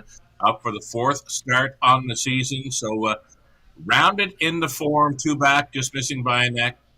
Full and complete form last time out, gate to wire. And I love it when a horse has never been better. And that's what you're going to get with this son of Muscle Mass. Gary, I'm having a hard time finding a winner tonight, and I'm hoping it's Anthony Hahn that can get me there with Macedonia. Well, the one thing with Macedonia, this is one that was good as a 2-year-old last year. 7 out of 9 on the top 3, including 3 wins. Right. And 1 here last year as a 2-year-old as well. So there's a lot of accomplishments already for Macedonia. Young muscle mass 3-year-old that looks really strong. 5-2. Number 3, That Dude, now just dropped 8-5. And look, this is one that was a second to PC Peterbilt, one that took a lot of money last time out and won. And That Dude was pretty solid. It was a pretty solid finish, up for second, though. The final half, they were a little bit slow on the end of it. 59-4 final half, and even with this one passing a couple of horses, he was only coming home in 30-4. But he does show 28-4 on the end of a mile at Grand River Raceway back in mid-June. So we'll give him a look at a top 2 finish. Jason Ryan going back on board to drive the son of Trixton. And I saw That Dude went up at Georgian Downs Nice win in 57 there. So he's got some wheels, and that dude is getting love 9-5. Something, well, while we're with this three, Gary, we're seeing a lot more of this season. Horses racing without a head check. Yeah, well, if they can handle it, I mean, obviously Right. some need to have their head held in position, but he's pretty comfortable. And look, Yeah. one that I'm comfortable with on top is number 5, St. Mike's Kerry Blues. Right on. You've been chasing after Damien McClellan a few times tonight, and this one's been first and second in the latest two. Hanover for Bob McClure back on June 28th, and for Damien, a bang-up second in the latest over Grand River, 56-2. Quick trip, and at a big number, 49-1 on that occasion. And this is basically same level tonight, 2-1. It's like, how do you go there now after missing him for the deuce at 48-1? Yeah, and also no complaints about him not winning last time out because Chip happened to be the one that beat him. So Yes. yeah, that's a measuring stick. St. Mike's Kerry Blues, love this one in here. Now he's dropped down to 2-1. Number 1, Charlie Cheeks and Scotty Coulter. 3 starts at Mohawk to kick off the campaign.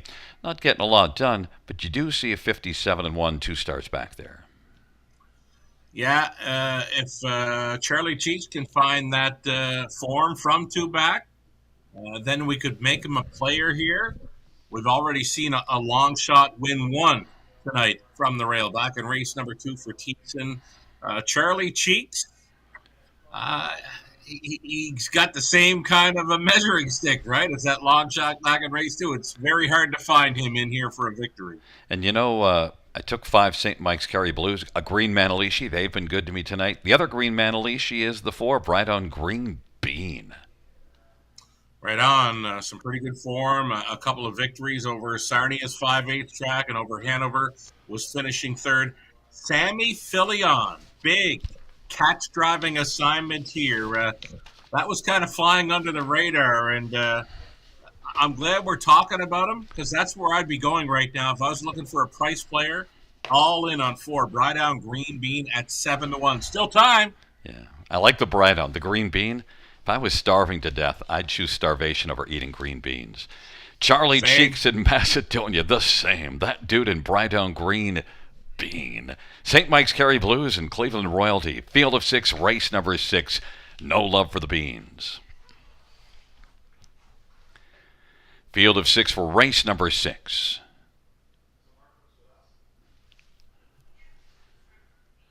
Field is at the start of the rough, and St. Mike's Kerry Blues is going to carry out quickly.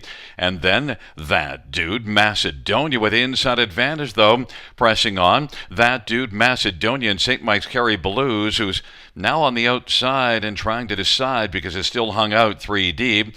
That dude, and now St. Mike's Kerry Blues, I think the decision has been made, is going to press on against that dude. Macedonia's watching those two go at it, and now St. Mike's Kerry Blues does take back and find the pocket because that dude and Jason Ryan is the dude that won the early battle. 27-2. St. Mike's Kerry Blues is second in behind that dude, and then it is Macedonia, and now Charlie Cheeks is moving those cheeks to the outside. And then it is back to Cleveland Royalty and Bright Down Green Bean. Field of 6 heading up towards the half of a 27-2 opening quarter. That dude, 2-1 on the board, has the lead. St. Mike's Kerry Blues is in the pocket. Charlie Cheeks advancing, and Macedonia is locked down on the inside fourth. 57-4 half, 30-2 second panel. Trailing pair, Bright Down Green Bean and Cleveland Royalty. That dude at 2-1 still with the lead. Charlie Cheeks is now getting up a little bit closer. Charlie Cheeks is trying to chew into the lead of that dude. St. Mike's Kerry Blues is on the inside still third, and is now coming back to claim second, and is going to try to track down that dude. 3/4, 127-2 from the backfield. Cleveland Royalty now is coming on gamely, and Cleveland Royalty wants to crown that dude. It is that dude in Cleveland Royalty at 13-1 who's got a full head of steam, and also St. Mike's Kerry Blues on down the stretch by that dude. St. Mike's Kerry Blues and Cleveland Royalty. St. Mike's Kerry Blues and Cleveland Royalty. St. Mike's Kerry Blues. Then Cleveland Royalty Macedonian, that dude, 158 flat. St. Mike's Carey Blues was able to carry to the finish in front. That's a big trip, Gary, and a nice top pick on your end. Damian McClellan, we mentioned earlier tonight, he loves to put them in play. Well, this horse was in play for sure. He's parking wide through an opening turn where they got to the quarter 27-2. He was able to find some pylon position and then to make another move late to come on and then hold off a closer in Cleveland Royalty. Again, a big learning curve for this son of Green Manalishi, and for sure going in the right direction for trainer Kyle Fellows. And I like Damien's decision there when he's out there wide. Well, okay, if I won't rush him, but then he tries to come on, and then he says, okay, I can squeeze into the pocket because some guys might have just gotten stubborn and decided, well, I'm hung out, I'm going to go after that dude, and that might have buried him. Very honest trotter, to show all the lines, clean lines throughout the program. Used pretty good there. That's a 27-2 quick quarter for young trotters for one to be parked out and then able to pocket up and then settle in for a middle half of a minute flat. And then, like I said, to come back out, go around, and then hold off a closer. Big learning curve for number 5, St. Mike's. And Robert Kyle Fellows has a fairly large barn, and he's got a pretty strong win percentage on the year. He's sending them a lot ready, and we're seeing Damien really show that he's got the patience and he's able to drive in multi-dimensions. Yeah, you know what? I like him. Good maritime kid, comes from a good family, and he's a hard worker. And like I said, I love a driver on a smaller track that likes to put them in play because you're not getting much if you're sitting at the back of the bus. Well, front of the bus at the finish for number 5, St. Mike's Carey Blues. It's a 5-6-2-3. And 5, St. Mike's Carey Blues at 3-year-old Green Manalishi Bay gelding by Yolanda Fellows and Edward Wilson and Steve McGill and Patrick Dillon. Robert Kyle Fellows, the trainer. Damian McClellan, the winning driver. 4th win on the season. St. Mike's Carey Blues, 5th win lifetime. 158 flat.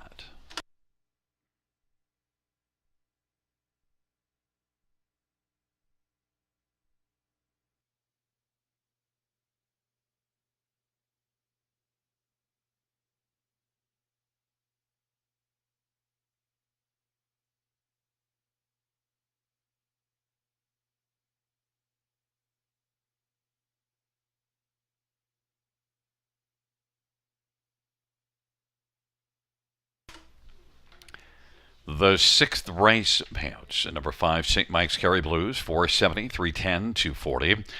6 Cleveland Royalty, $12 and $5.50, and 2 Macedonia, $2.90.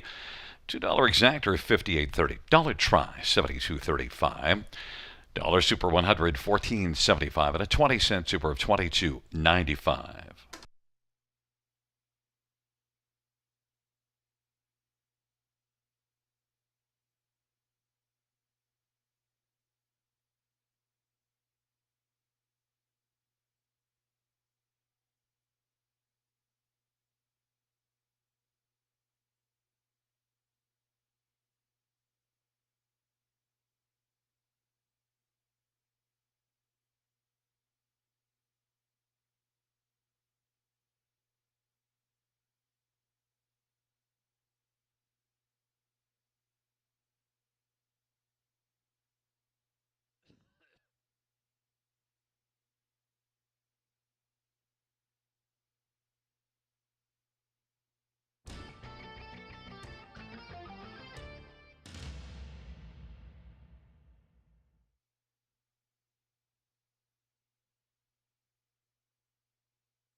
The sixth race where we finish 6-3-4-5-1-2. That's 6-3-4-5-1-2 on the bottom.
All right, the set to roll into a late pick four here at Grand River Raceway tonight. Exactor Try, Superfecta also featured here in race number 7, but a go-to wager, part of the go-to menu at Grand River Raceway. The go-tos include the pick 5s, the pick 4s, and high five opportunities. We've got a high five in the finale. We've got the late pick 4 starting up here in race number 7, another trotting event on a night where I haven't had a whole lot of luck finding winners. We're going to try to roll here on a late pick 4. Let's bring up my ticket idea then.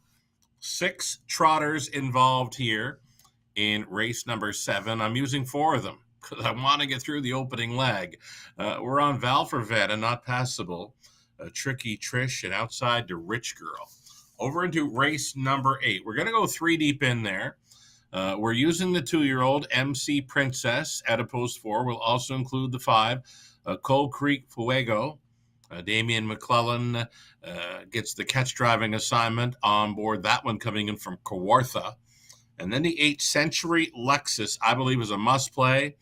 Outside gate to overcome, but chatting with trainer Tyler Moore earlier this evening through messaging, he likes his chances in there. Paul McKenzie stays on to drive number 8 Century Lexus in the 8th race. The 9th race, trotting event. Number 2, See Me Zoom, a 54-4 winner, 2 back. Nothing doing last time up, though was used quite hard from an outside post to make front, 26-4. So looking for a big bounce back effort with See Me Zoom from post 2 in the 9th race. Also trying the 310 Karat Gold, as well as 4 LMC Little Chips. And on the end of the card, number 6 Serenity Cruise, 7 JG's Pal, who I love in the finale, along with the 9 Veracruz. I think this is a solid play. The way the ticket is mapped out for this late pick 4, I think this is my best shot at coming through tonight. 21.60, I'm in to go for a 20-cent play on the late pick 4. Gary Guy with his ticket idea. Now, Gary, what is he going to show us here for a late pick 4 at the river? One thing, Gary I Guy ticket idea will be coming. Yeah, there it is. won't be spending as much. Well, I'm the one that's struggling tonight, so I got to open up the wallet again, Gary, to try and make something of the night, because it's not been a good one for me. But let's hope the final 4 can turn things around for me. Yourself, you like the 4, not passable. I'm with you here, as well as 3, Val for Vanna. Again, I'm with you. Over to race number 8. 8, Century Lexus, your top selection. I love that, because when we got talking about the, Gary, if you're listening, we got talking about the 8-hole versus Georgian versus Grand River, and Tyler agreed fully.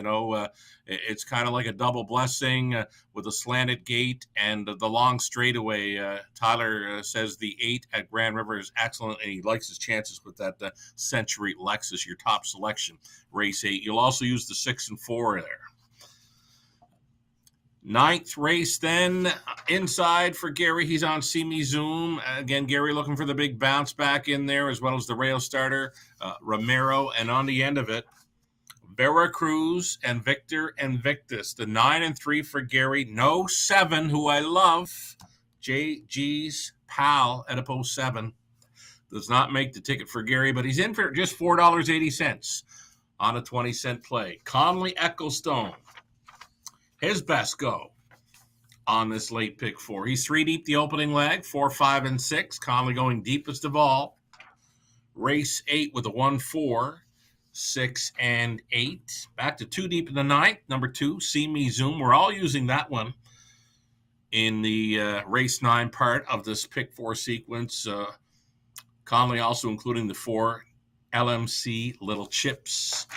Final race of the night, Serenity Cruise or Veracruz for Conley. He's in for $9.60 on a 20-cent wager. That's the way myself, Gary, and Connolly see this late pick 4 shaking down. Best of luck coming up with your own tickets, or if you're coming along for the ride. Gary Guy now with a post break coming up. And there's a look at the paddock camera presented by the Ontario Equine Education and Employment Program.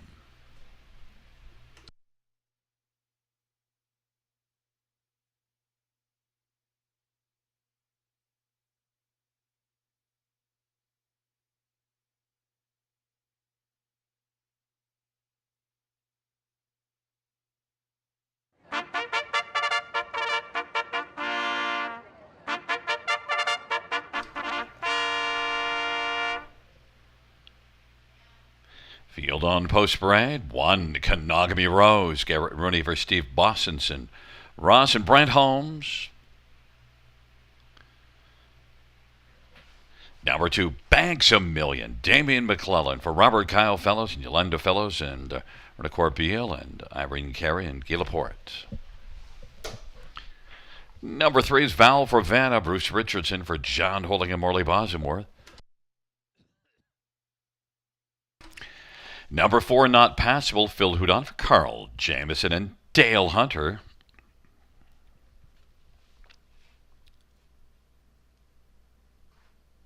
Number 5 is Tricky Trish, Sammy Filia for Rick Ziron at Hunt Racing.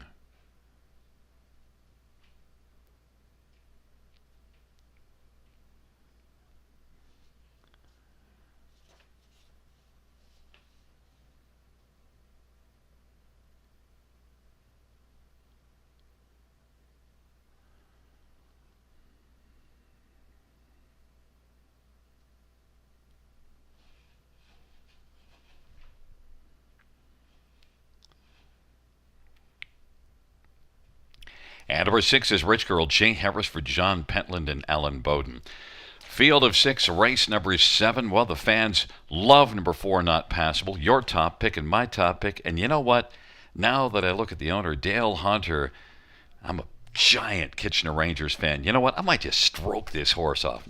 No offense, Dale. But it's just the London Knights. They just keep, every year, Kitchener Rangers, they're looking good. They just keep winning, right? Yeah, well, then all of a sudden London comes into town and, okay, goodbye hopes. So Sorry, Dale. Maybe I might have to pass on your 4-horse here. Not passable, but you didn't pass. Not at all. No, you know, I've been to a few London Knights games here in London, and the one thing that I find amazing about being at the arena here in London for a game is all the banners that hang from the ceiling. It's incredible. There's been some major talent uh, go through the London Knights organization over decades. But let's talk about the horse then. Not Passable, daughter of Muscle Mass, coming off a sharp victory, 201 and 1 on the Hanover Half Miler, and has already got a big victory over the big track, Woodbine Mohawk Park. That coming in the season debut, career debut, 158 flat. Debuting here at the River. Never been on the 5/8 before, but I love the look of this daughter of Muscle Mass. She looks great, Gary. Yeah, and really was solid here last time out. And, it is my top pick. And look, by the way, here's a note for Josie. Next time Sugar starts talking about the London Knights glowingly, just mute his mic because nobody wants to hear that. Whoa. Not passable. You got to come to the London Knights home game and just check out the ceiling, man. Mute the mic. 3 to 5, not passable. Number 3, Vowel for Vanna. Definitely we look at this one as being the most likely one to have a shot against not passable, and is 4 to 1, although the one's getting some action. But Vowel for Vanna, pretty strong. 2 victories coming in. 100%. You got to use this one. Bruce showing great form tonight. Bruce has been on the lead twice with trotters and won both of them. And he'll likely have this one on or near the lead. Val for Vanna, for sure worth a look as the exactor factor.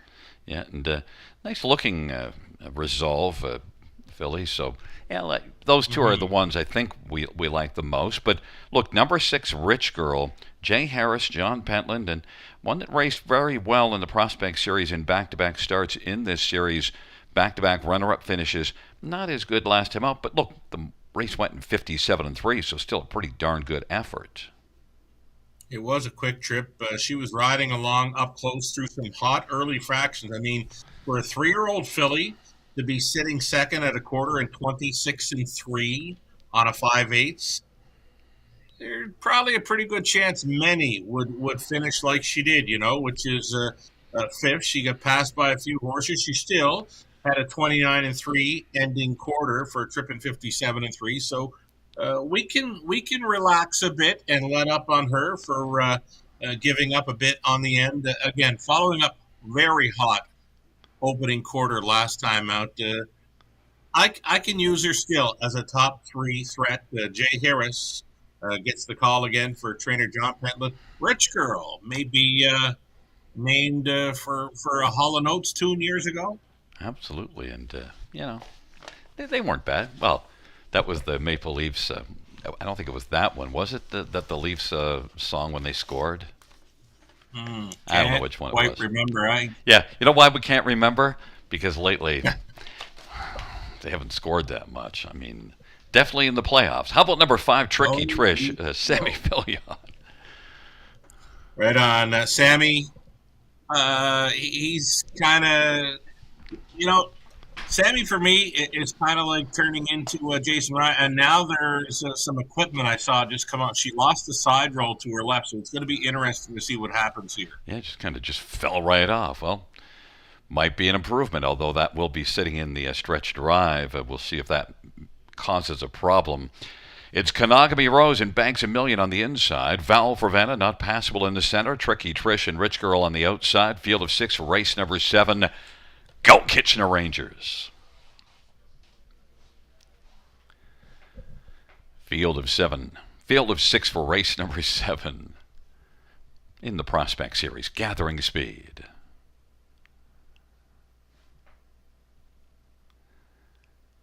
They're at the start in the rough, and right now Vowel for Vanna off stride, and Kanagami Rose pressing through at the inside with Banks a Million to the outside. Rich Girl, and then Not Passable right now is racing position fourth and is going to, continue on the outside, not take back and get to the inside because Not Passable is the 3-5 favorite and is moving up, passing horses and looks to pass Rich Girl. Not Passable is going to stick handle up on the outside now against Rich Girl. Not Passable now has passed and come on and taken the lead. Rich Girl's racing position second. Then third is Banks a Million in front of Kanagami Rose, and Tricky Trish and Val Forvana with that early break is back trailing. 28-3. Opening quarter, the field heads up towards the half, and right now it is Not Passable and Phil Houdon. 3-5 on the board, has a lead of a length and a half. 28-3 opening quarter, rolling on past the half, and 59-2. 30-4 is second panel breather. Rich Girl on the inside. Banks a Million now has come to the outside, and Kanagami Rose is situated about 4 off the lead on the outside. Tricky Trish up the inside, but Not Passable as they race on to three quarters. Not Passable and Banks a Million and Rich Girl and Kanagami Rose and Tricky Trish, and they head on to three quarters, and it is Not Passable who's now got Banks a Million on the outside, wants to pass, but Not Passable right now not letting that one get by. 128-2 of the three quarters. Not Passable as they turn for home. Banks a Million on the outside is trying to pull a bit of an upset at 20-1. Not Passable. Banks a Million on down the stretch drive. Rich Girl is third, but it is Not Passable. Not Passable as they come on to the finish. Not Passable, just like the London Knights. Can't be beaten. Not Passable. Banks a Million. Tricky Trish and Rich Girl 158-1. Not Passable. Not Passable. She's not bad, eh? Gate to wire romp in there. 158-1 winner just to tick off her life best, but 2 in a row. She's been well traveled. She's won at the big track. She's won in the Hanover half miler, and now a 5/8 winner as well. Yeah, and look, came first up at Hanover. Only a mile of 2:01-1, but had to earn it in the Prospect Series. But you also see 54-3, 2 back racing at Mohawk in with some grassroots starters. So Not Passable clearly was the one to beat, and Phil still had enough left because he got that nice breather in the second panel. Indeed, 30-4, well rated, tapping it up through the second, and then picked it up 29 flat through the third. Big challenge by Banks a Million. By the way, I love that name. Whoever named the 2-horse did a great job. I love that, Banks a Million. And we'll see. Banks a Million certainly one that we can pay attention to now. Winless in 22, but if it wasn't for the really sharp Not Passable, Banks a Million might have come on to win. But now he has 3 runner-up finishes in the past 4 starts, so it won't be 20-1, I don't think, next time out. Banks a Million, sitting on a win. And Val Forvana, made an early break, and that destroyed her chances. But look, that's only the second one that you would see on the programs going back to April 28th, and off a couple wins, so you can give her a pass. Give her a pass and pray back Not Passable. Not Passable wasn't passable at the end. Held off Banks a Million, 4-2, 5-6 back in front of us. Not Passable, 3-year-old Muscle Mass Bay filly, owned by Carl Jamieson, Glengate Farms, a numbered company, and Dale Hunter. Carl Jamieson, the trainer, Phil Houdon, the winning driver. Third win for Not Passable in 7 starts.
Seventh race payouts, four not passable, 340, 270, 250, two banks, $1,000,000, $990 and $5, and five tricky Trish, 350, $2 exactor, 37.40. Dollar try, 62.75. Dollar super, 191.10. 20-cent super, 38.22.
Seventh race order finish from the top, 526.134. That's 526.134 on the bottom.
Windbach Farm of Ontario is home to outstanding sires, including a three-time millionaire pacer tattoo artist who is new in 2025, the last great son of the legendary Sub Beach Somewhere and multiple stakes champion Beach Glass, Meadowlands Pace and Ontario Sire Stakes champion Lawless Shadow, and the richest pacing stallion in all of harness racing history, the great Hall of Famer Mick Wicked. Also standing at Windbach Farm, Archangel, Better Than Cheddar, Betting Line, My MVP, and Trixton. For more information, visit windbachfarm.com.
field for race 8 on parade. 1 is Jam Ooh La La next to it for Ryan Stewart and Joe Muskokeman.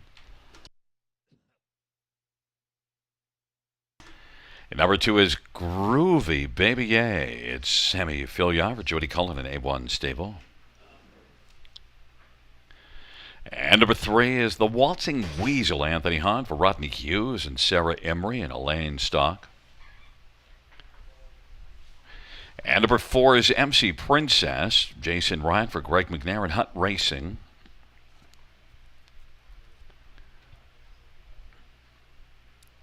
Five is Coal Creek Fuego, Damian McClellan for Daniel Walker and Coal Creek Standardbreds. And number 6, TJ All the Way, Daryl Thiessen for Bill Buddett and Antonio Tangaretta. And number 7 is Good Pride, Sylvain Grenier, drives and trains and owns. 8 is Century Lexus, Paul McKenzie for Tyler Moore and Ramasco Group.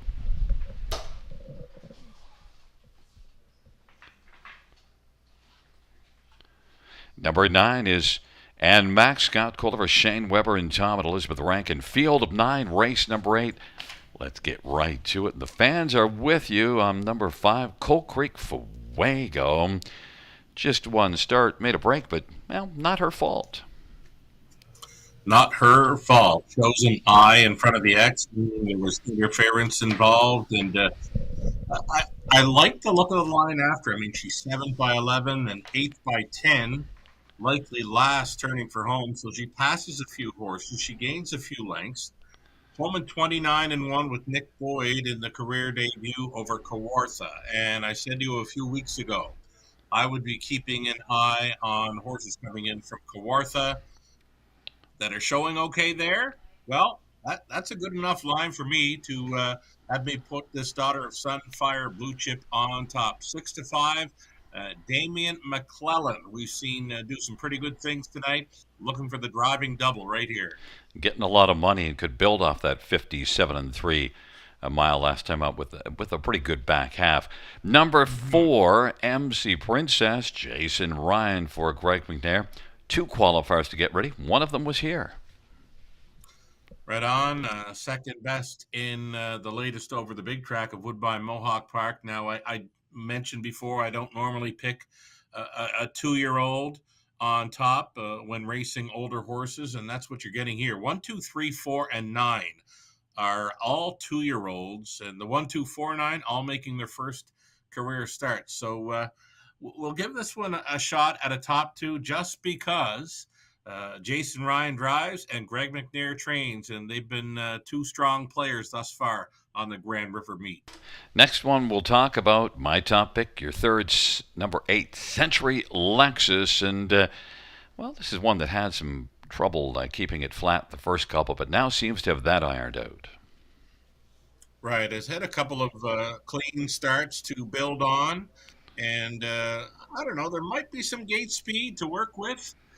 Tyler Moore, who trains this Daughter of Sports Writer, he caught our little conversation talking about the 8-hole at both Georgian Downs and Grand River Raceway. And Tyler, indeed, agreed with you. He said it's kind of a double advantage having a slanted gate and a long straightaway from post 8 at the river. And he likes his chances with this filly tonight, and the price is right, 7-1. And by the way, before we get to number 3, the Waltzing Weasel, and I love that name, I'll also mention this about Tyler Moore. Of all of the different drivers that have tried announcing, Tyler Moore, tons better than the rest. He stepped right in and called a race up here like as if he'd been doing it all his life. It was smooth. He was on all the horse names. He wasn't just calling drivers. It was a professional debut. That's awesome to hear. Some of these drivers, I'm sure many could hop up and do it, but it's great to hear that about Tyler Moore. We had a guy out in Alberta by the name of Phil Giesbrecht. He was driving one afternoon. I think he was winning like races 8, 9, and 10. He come up and called race 11, went back down and won race 12. So, and he did a pretty good job too. But Tyler Moore, I'm sure, could handle himself on the mic. And I remember Phil from Flamborough way back like 20 years ago. Century Lexus, my top one, isn't moving down 5-1. Number 3, the Waltzing Weasel. I love that name.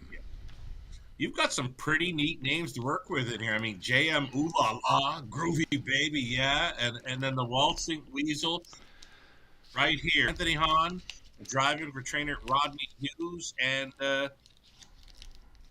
of decent outings lately. Fourth in the qualifier, then fourth in the pyramid shoot with some gate speed. So the lone 2-year-old in here with a start. The 1, 2, 4, and 9, again, all making their first career starts here. Yeah, and this is one that tired out a little bit in the late going, but it wasn't bad, but definitely can get off the gate. I think the Waltzing Weasel is going to dance off the gate, but I'm in love with Century Lexus from Post 8, has fallen to 3-1. You are with the favorite, though, number 5, Coal Creek Fuego, and Damian McClellan for Daniel Walker. Field of 9, Jam Ooh La La, Groovy, Baby Yeah, the Waltzing Weasel on the inside, MC Princess and Coal Creek Fuego and TJ All the Way in the center, the outside Good Pride and Century Lexus, and the second tier, and Mac.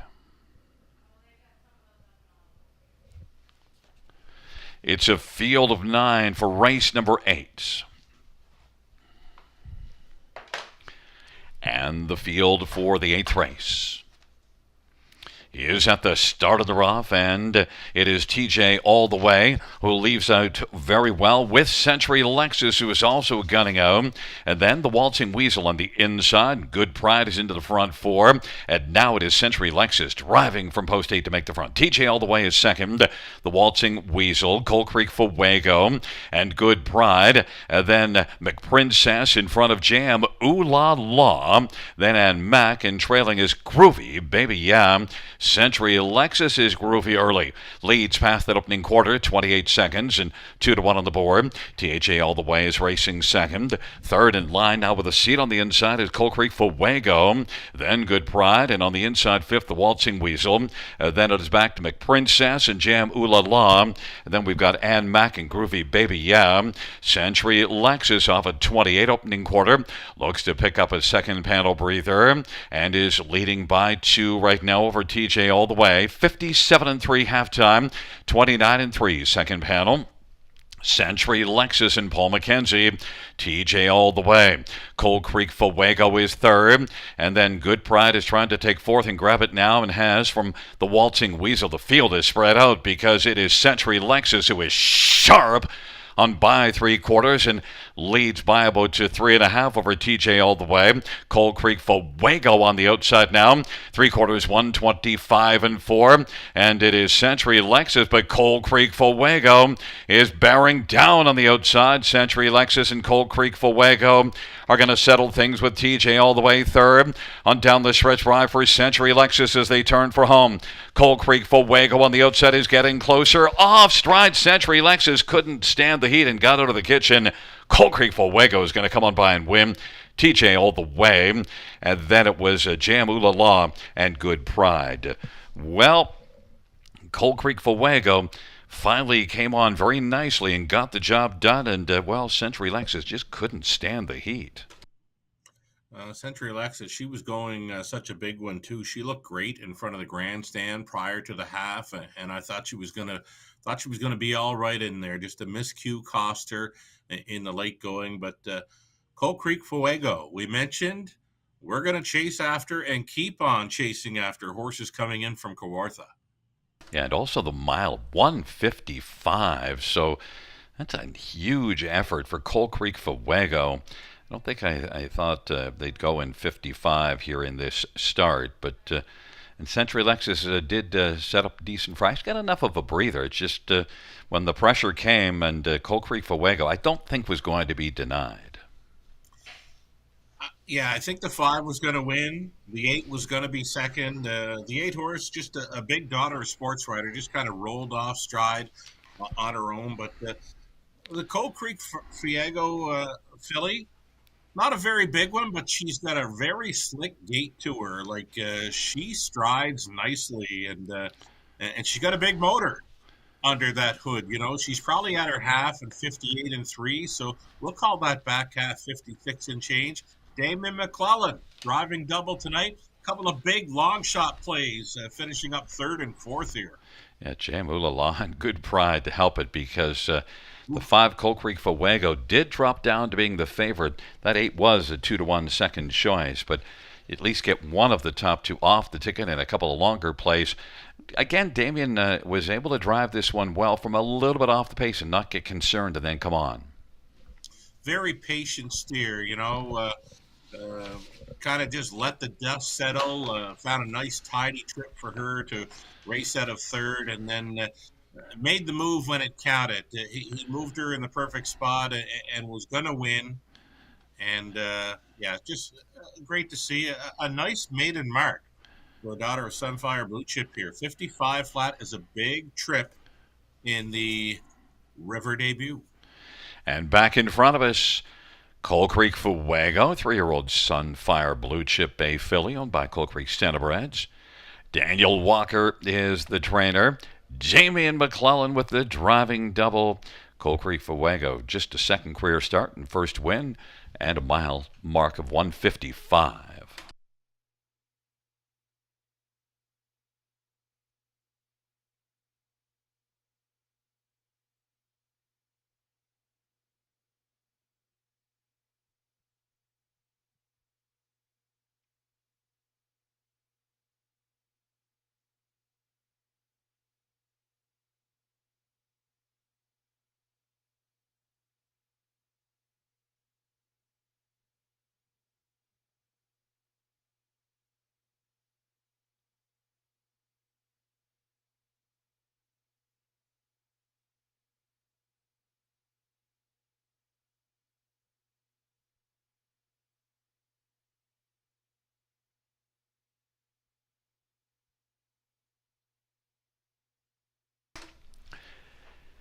Eighth race payouts 5 Coal Creek Fuego 480, 342 270.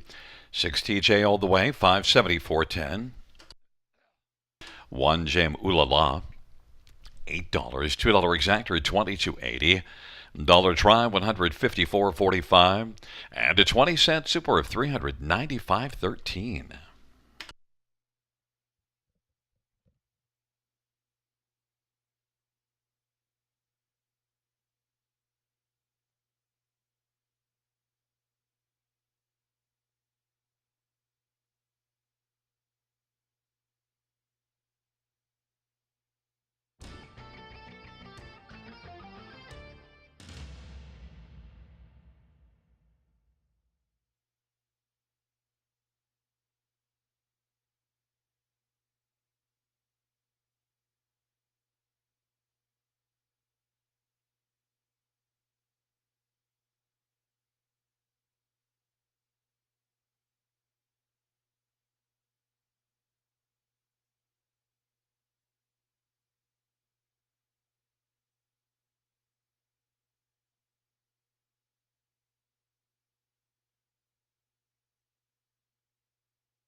8th race. Order of finish from the top is a 369 712 458. That's from the top down, 369 712 458 on the bottom.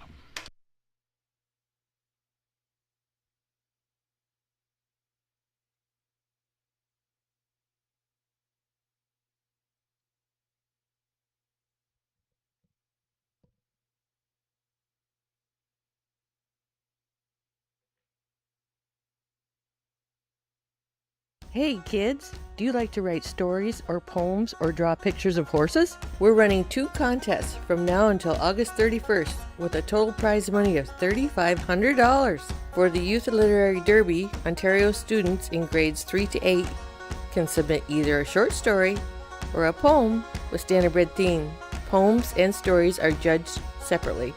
If you like to draw, then the Youth Art Derby might be for you. This one is open to students in grades 3 to 12, and you can do a drawing or a sketch of anything standardbred related.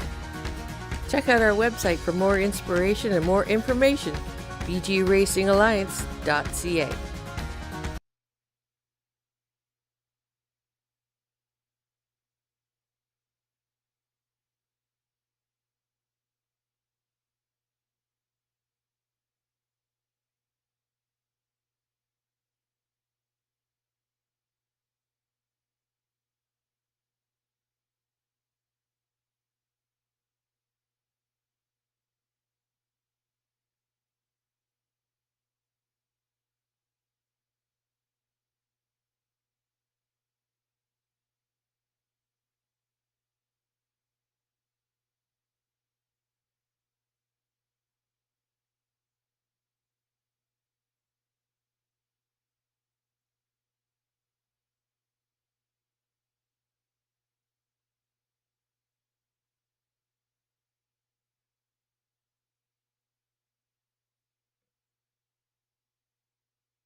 Field 4, race number 9 on parade. 1, Ramiro, Anthony Hunt from Egg Crone. Number 2, Simi Zoom, Jay Harris for Lacey McCabe and Glenview Livestock, and Cheryl Cherry. And number 3 is 10 Karat Gold, Scott Quilliver, Shane Weber, and Tom and Elizabeth Rankin. Number 4, LMC Little Chips. Dale Spence for Mackenzie Spence and the Cardinal Stable. And number 5 is Muskie Man, Damian McClellan for Kyle Bossens and Daryl Newbaking and Levi Kepfer. Number 6, Double Arch, Garrett Rooney for Katie McNeil and Tyler and Bill Borth and Karen Hosick. And number 7 is Leighton Force, Shane Weber drives for Tom and Elizabeth Rankin, and Shane is also the trainer. Let's get a look at this field, and I didn't have to take much of a look at all, Sugar, to decide who I liked on top, and I don't think you did either. That came quick to me as well. I mean, there's nothing in here showing 54 speed over Grand River's 55/8 track, but exactly what Simi Zoom did 2 back. Well rated throughout, down to the half 57-1, home in 57-3 for the light best 54-4. Now she didn't show that kind of speed last time out, but used pretty good through the first quarter from the wide side. Did make front though. It was 26-4, so she paid a high cost to be the boss of the latest, or he did. Simi Zoom. Looking for a big bounce-back effort from this one tonight. Yeah, and look at the winner and second. Chip Happened, St. Lad's Kerry Blues, St. Mike Kerry Blues, who also came back to win here this evening. So, in a tough spot. But we love to see me Zoom, and the fans do too. 1-2 on the board, and there's that big alarm detector going right on by us. How about number 4, LMC Little Chips?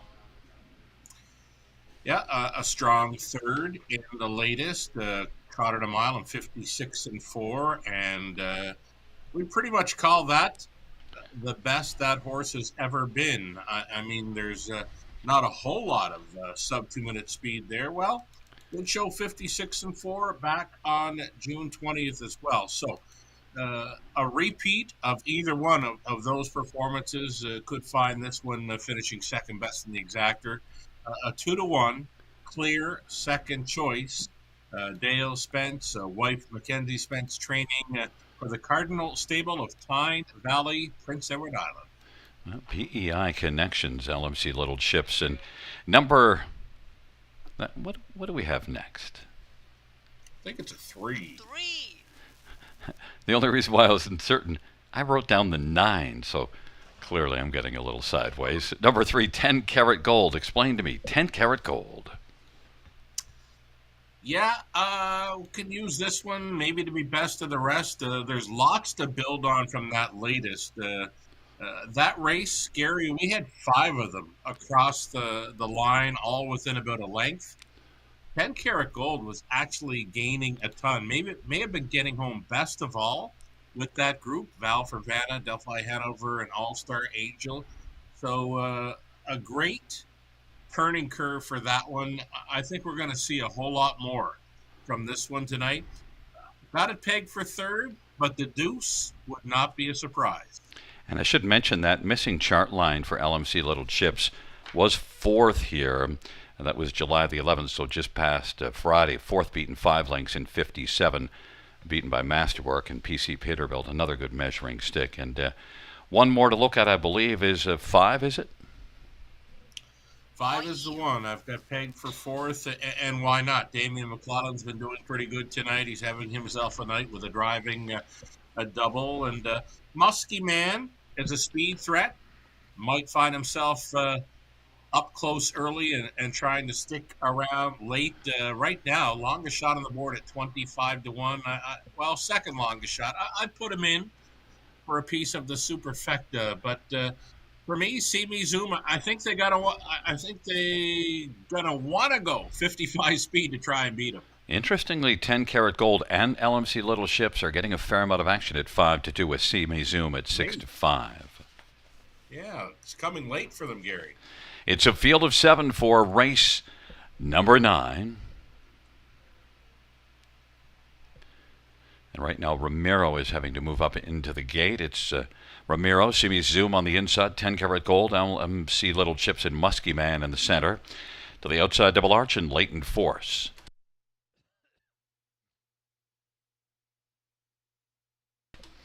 And now Ramiro is working into position. Field is at the start of the rough, and Simi Zoom is going to zoom out and quickly grab the lead. Ramiro is racing second, 10 Karat Gold. LMC Little Chips is fourth, and then Muskie Man and Double Arch and Latent Force, but Simi Zoom fell down to 1-5, and it is Simi Zoom who's got a lead of right now a couple. Ramiro is second, 10 Karat Gold third. LMC Little Chips is fourth away. Then Muskie Man and Double Arch and Latent Force. 7 in the line as they race up past that opening quarter. Simi Zoom gets the opening quarter in just 29. And they race their way on towards us, and Ramiro is rolling along in the pocket, just a length and 3/4 back in front of 10 Karat Gold. LMC Little Ships is fourth, then Muskie Man and Double Arch and Latent Force, and Simi Zoom off a reasonably soft opening quarter, marching on the lead, and no one popping out wanting to tackle Simi Zoom just yet. Simi Zoom leads by 2 1/4, half of 59-1, a 30-1 second panel, and Simi Zoom leading on down the backstretch, and last week made the half in 56-2, much different fractions this week, and Simi Zoom now 10 Karat Gold on the outside has come on, and third is Ramiro, and LMC Little Chips is racing fourth. By 3/4, Simi Zoom zooms by 3/4, and it was recorded by Jay Harrison. Simi Zoom in 127-2, a 28-1 third panel. 10 Karat Gold hasn't gone away, is closing a bit, and is just a length and 3/4 back. But Simi Zoom got a soft half, should be able to carry, but 10 Karat Gold is challenging Simi Zoom and 10 Karat Gold. Simi Zoom on the inside, 10 Karat Gold getting a little closer. 10 Karat Gold goes on by. Simi Zoom second, LMC Little Chips third, Double Arch fourth, 158-3. And, 10 Karat Gold and Scotty Coulter, the 10 Tornado, came by a horse that I did not believe he would pass. Well, it was looking real good for Simi Zoom when the half came up 59-1. Then he went 28-1 through the third quarter. And that's where 10 Karat Gold found another gear and closed up and in on Simi Zoom and was just kind of licking his chops, I believe, for that stretch drive. Because when he made the move through the third quarter to sit and wait and pounce, it's set up perfectly for 10 Karat Gold. There was just no answer on the end for Simi Zoom. Might have cost him that third quarter. Yeah, and it wasn't just as if Scotty nipped him. Scotty's just keeping his attention, just light taps. But, right. He's rolling by pretty comfortably. We mentioned last time, Gary, there was plenty to build on. We had a wild 5 across finish with the Val Vervana winning that latest July 4th. This horse was getting home best of all in there. So, he was kind of flying under the radar for that one. Not so much tonight, as he did take some late action, and I believe new life best by a fifth of a second, 158-3 for his first victory of the 25 season. Yeah, and he was off a month before that last start, and now comes back. Just coming back about 10 days later makes all the difference in the world. Sure. 10 Karat Gold, Victoria's 3-2-4-6. 10 Karat Gold at 5-1. Back in front of us is 10 Karat Gold, a 3-year-old run director. Big gelding owned by Tom and Elizabeth Rankin. Shane Weber, the trainer. Scotty Coulter, the 10 Tornado. Victoria's first win on the season. Second lifetime, 10 Karat Gold. And Scotty Coulter, victorious.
Ninth race, payouts number 3, 10 karat gold, 1250, 370, 280.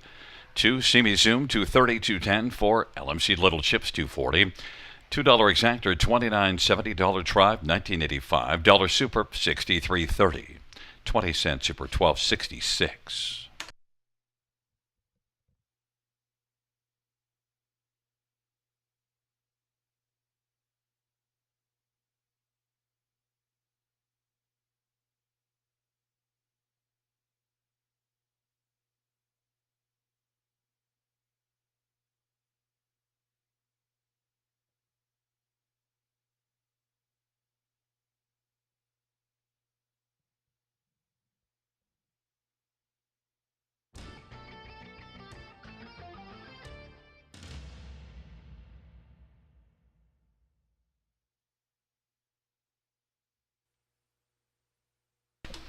And now Ramiro is working into position.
Ninth race, order finish from the top, so 5, 2, 1, 3, 7, 4, 6. That's 5, 2, 1, 3, 7, 4, 6 on the bottom.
There is a look at the Havana camera presented by the Ontario Equine Education and Employment Program.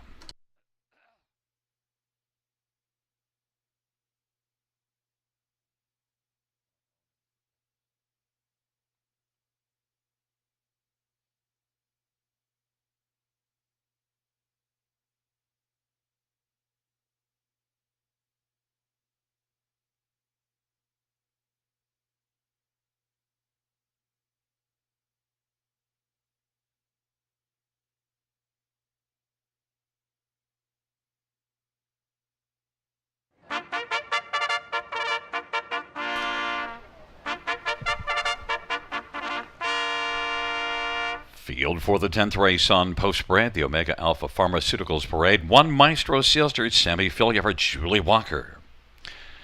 2 is scratched. 3 is Victor Invictus, Phil Hudon for Jerry Duford and Homestretch Holdings. Number 4 is All-Star Goldie, Garrett Rooney for Steve Watson and All-Star Farms. 5, I'm Above Average, Daryl Thiessen for Derek Anderson and Gordon Mason and Scott Mason. Number 6, Serenity Cruise, Scott Kohler for Don Lindsay and Jeff and Bernie Barr. Number 7, JG's Pal, it's Jason Ryan for Brian Lawrence and Stuart Lawrence. 8 is Wanda's Wonder, Dag Henderson Drives and Trains for Quantum Farms. And number 9 is Vera Cruz, Paul McKenzie for Timothy Cherwaco and Gary Green. Field of 8, race number 10, Super High 5. Let's get a quick look at 5 of them in here. And the fans are with you with JG's Pal, and well, for good reason. This is one that won 9 of 18 last year and now drops a level. Yeah, I kind of like the chances here. One of my favorite posts at Brantford Raceway, post 7, one of my favorite drivers, Jason Ryan. And heads up on this horse, this time last year, went on a tear at the river. July 10th, it started July 10th of 2024, went on a 4-race win streak into August. So here we go. JG's Pal, top choice, 10-1 morning line. I was hoping for better value. Well, I had a really nice 3-year-old campaign last year. It's been a little slow coming around, but it's only now, this will be the 6th start of the year. And with this class, I could definitely see it. But I went to 9 Vera Cruz on top, and some of the fans have gone that way, and this one's also dropping. Yeah, you know what? Price-wise, I think 9 Vera Cruz is the better go-to horse. I mean, if they're both going to go away at 2-1, give me the 9. I was thinking JG's Pal would go away at something like 6 or 8-1 in here. But for me right now, out of the 7 and 9, both holding at 2-1, I'd be with you with Vera Cruz. And, well, they both were really good as 3-year-olds. In fact, JG's Pal, 61,000 to Vera Cruz, 38. But they were both really good. They both proved very useful trotters. And those are a couple that we like. Number 6, Serenity Cruise, well, moves up, but off of a dominant win, and also was good June the 30th as well. Yeah, coming around on forms, been first and second in each of his last 2, and I think it's confidence right now, right? This horse is building back his confidence. 9-year-old son of Uncle Peter was kind of light on form earlier in this season, but coming around now, all the horse needs is a bit of confidence once in a while. And unlike the first 2 who are just getting rolling in their 4-year-old campaigns, this is a veteran 9-year-old with 316,000 lifetimes. So he's been to the winner's circle a handful of times. He looks great, Gary. Yeah, it looks sharp, and Scotty Coulter sitting just getting ready to rock and roll. 1 Maestro Sealster. So. Yeah, go ahead. No, I just looking at him, I mean, some of the horses on post-parade, out of post-parade, body language, they'll tell you they're a winner. And right now, 6 Serenity Cruise looks like it. And 1 Maestro Sealster is, well, he's shaking his head a little bit at you just to say, you know, you got to talk about me because I belong as a contender. Well, I'm using him as a top 4 selection. Sammy trying a green helmet, and I don't know about you, but anytime I've heard of green means go, right? So maybe it is the one Maestro Sealster will be looking at. That's interesting. The green helmet with Sammy. We'll see what that's all Yeah. about. Maestro Sealster is getting 9-1 action. And number 3, Victor Invictus, is my second choice in here, one that's invading from Mohawk. Yeah, Phil Hudon, we've seen him earlier on in the program doing good things, and pretty good shot here, I believe, of hitting the high 5 at 5-1. I mean, 1, 3, 6, 7, 9. They're all taking the action. Maybe box them up in the high 5, Gary. Yeah, and the thing with the 3, last race was a bit better, was facing tougher, dropped down to a lower level at Woodbine, and maybe can use that as a confidence booster because was definitely out form and then 4th last time out. But they're taking up their positions. Maestro Sealster, Victor Invictus on the inside. In the center, All-Star Goldie, I'm above average, and Serenity Cruise to the outside. JG's Pal, Wanda's Wonder, and the second tier to Veracruz. Field for the 10th race is in position.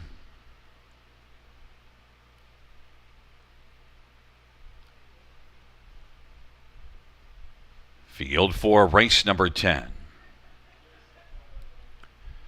They're at the start. And they're off, and getting out quickest of all right now is I'm above average, and All-Star Goldie. Victor Invictus is now second. All-Star Goldie is third. Serenity Cruise is fourth. Maestro Sealster. Then JG's Pal and Wanda's Wonder, and Veracruz is trailing. And the field works on around the turn, and I'm above average. Well, yes, you are right now. And 20-1, I'm above average, leads by about 2 1/4. Victor Invictus is second. All-Star Goldie is third if they race off the turn. And Serenity Cruise is positioned fourth in front of Maestro Sealster fifth. And off that 27-2, they head up towards the half, and Daryl Thiessen now with a bit of a hold on a long shot. I'm above average and leads by 2 1/4. Victor Invictus and All-Star Goldie.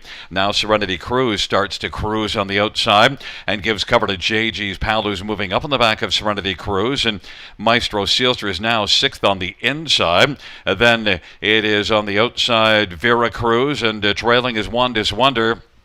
I'm above average. Half of 57-2, picked up that 32nd second panel. Serenity Cruise is racing second, chipping away, getting closer, half length back, now ahead back, and now has come on. Serenity Cruise has taken the lead from I'm above average, and Victor Invictus now has stepped out, and JG's Pal is racing fourth, and now has taken over third, and Veracruz has kicked in late, and is out 3 wide, but Serenity Cruise is trying to cruise away on the field, but coming JG's Pal and Veracruz, and racing fourth is I'm above average, and then Victor Invictus, but it is Serenity Cruise trying to steal it now. Serenity Cruise, Scotty Calder looked over his right shoulder to see who's coming.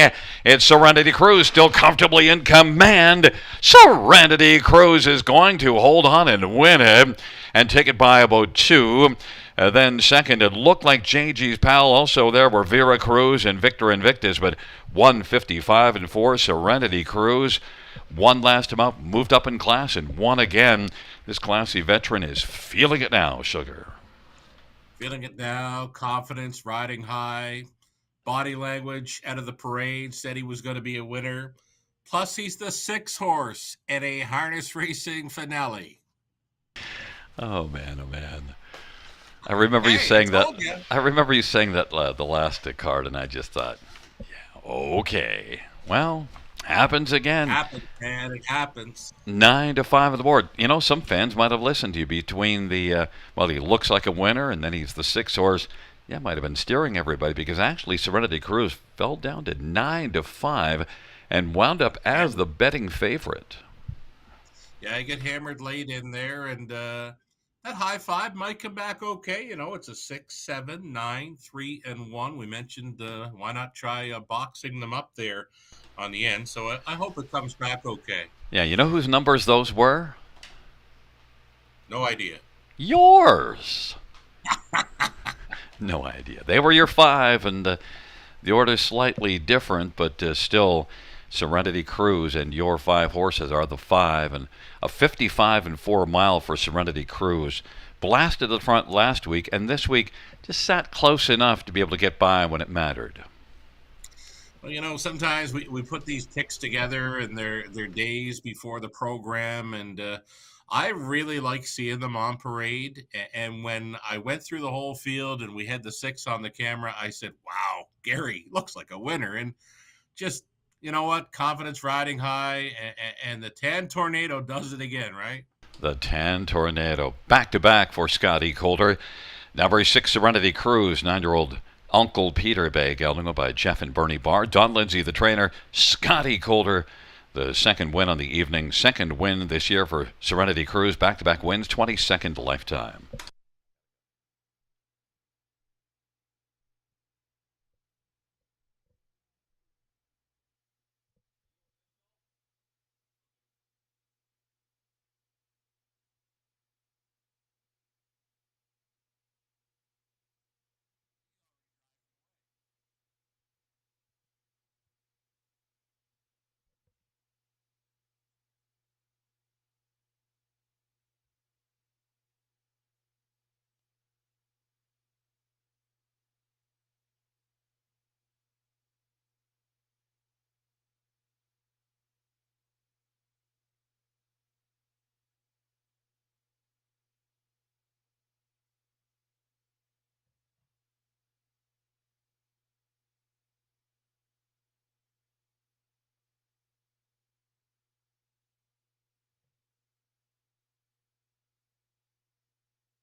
Has gone for the night, so we'll look after prices and the official rundown here on the 10th. Serenity Cruise returning 590 on the win price. Exactor was worth 34.90.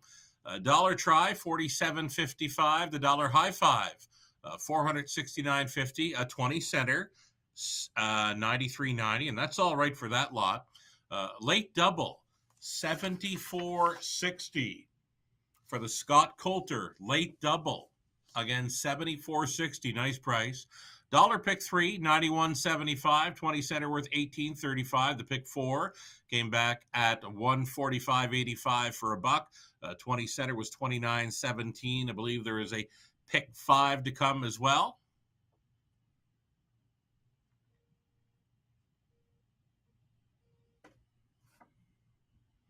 And there it is, the dollar pick 5 returning 509.95. The 20 center was worth 101.99.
Alrighty, here's that 10th race official order of finish. Maestro Sealster was 52 was scratch. Victor Invictus 4.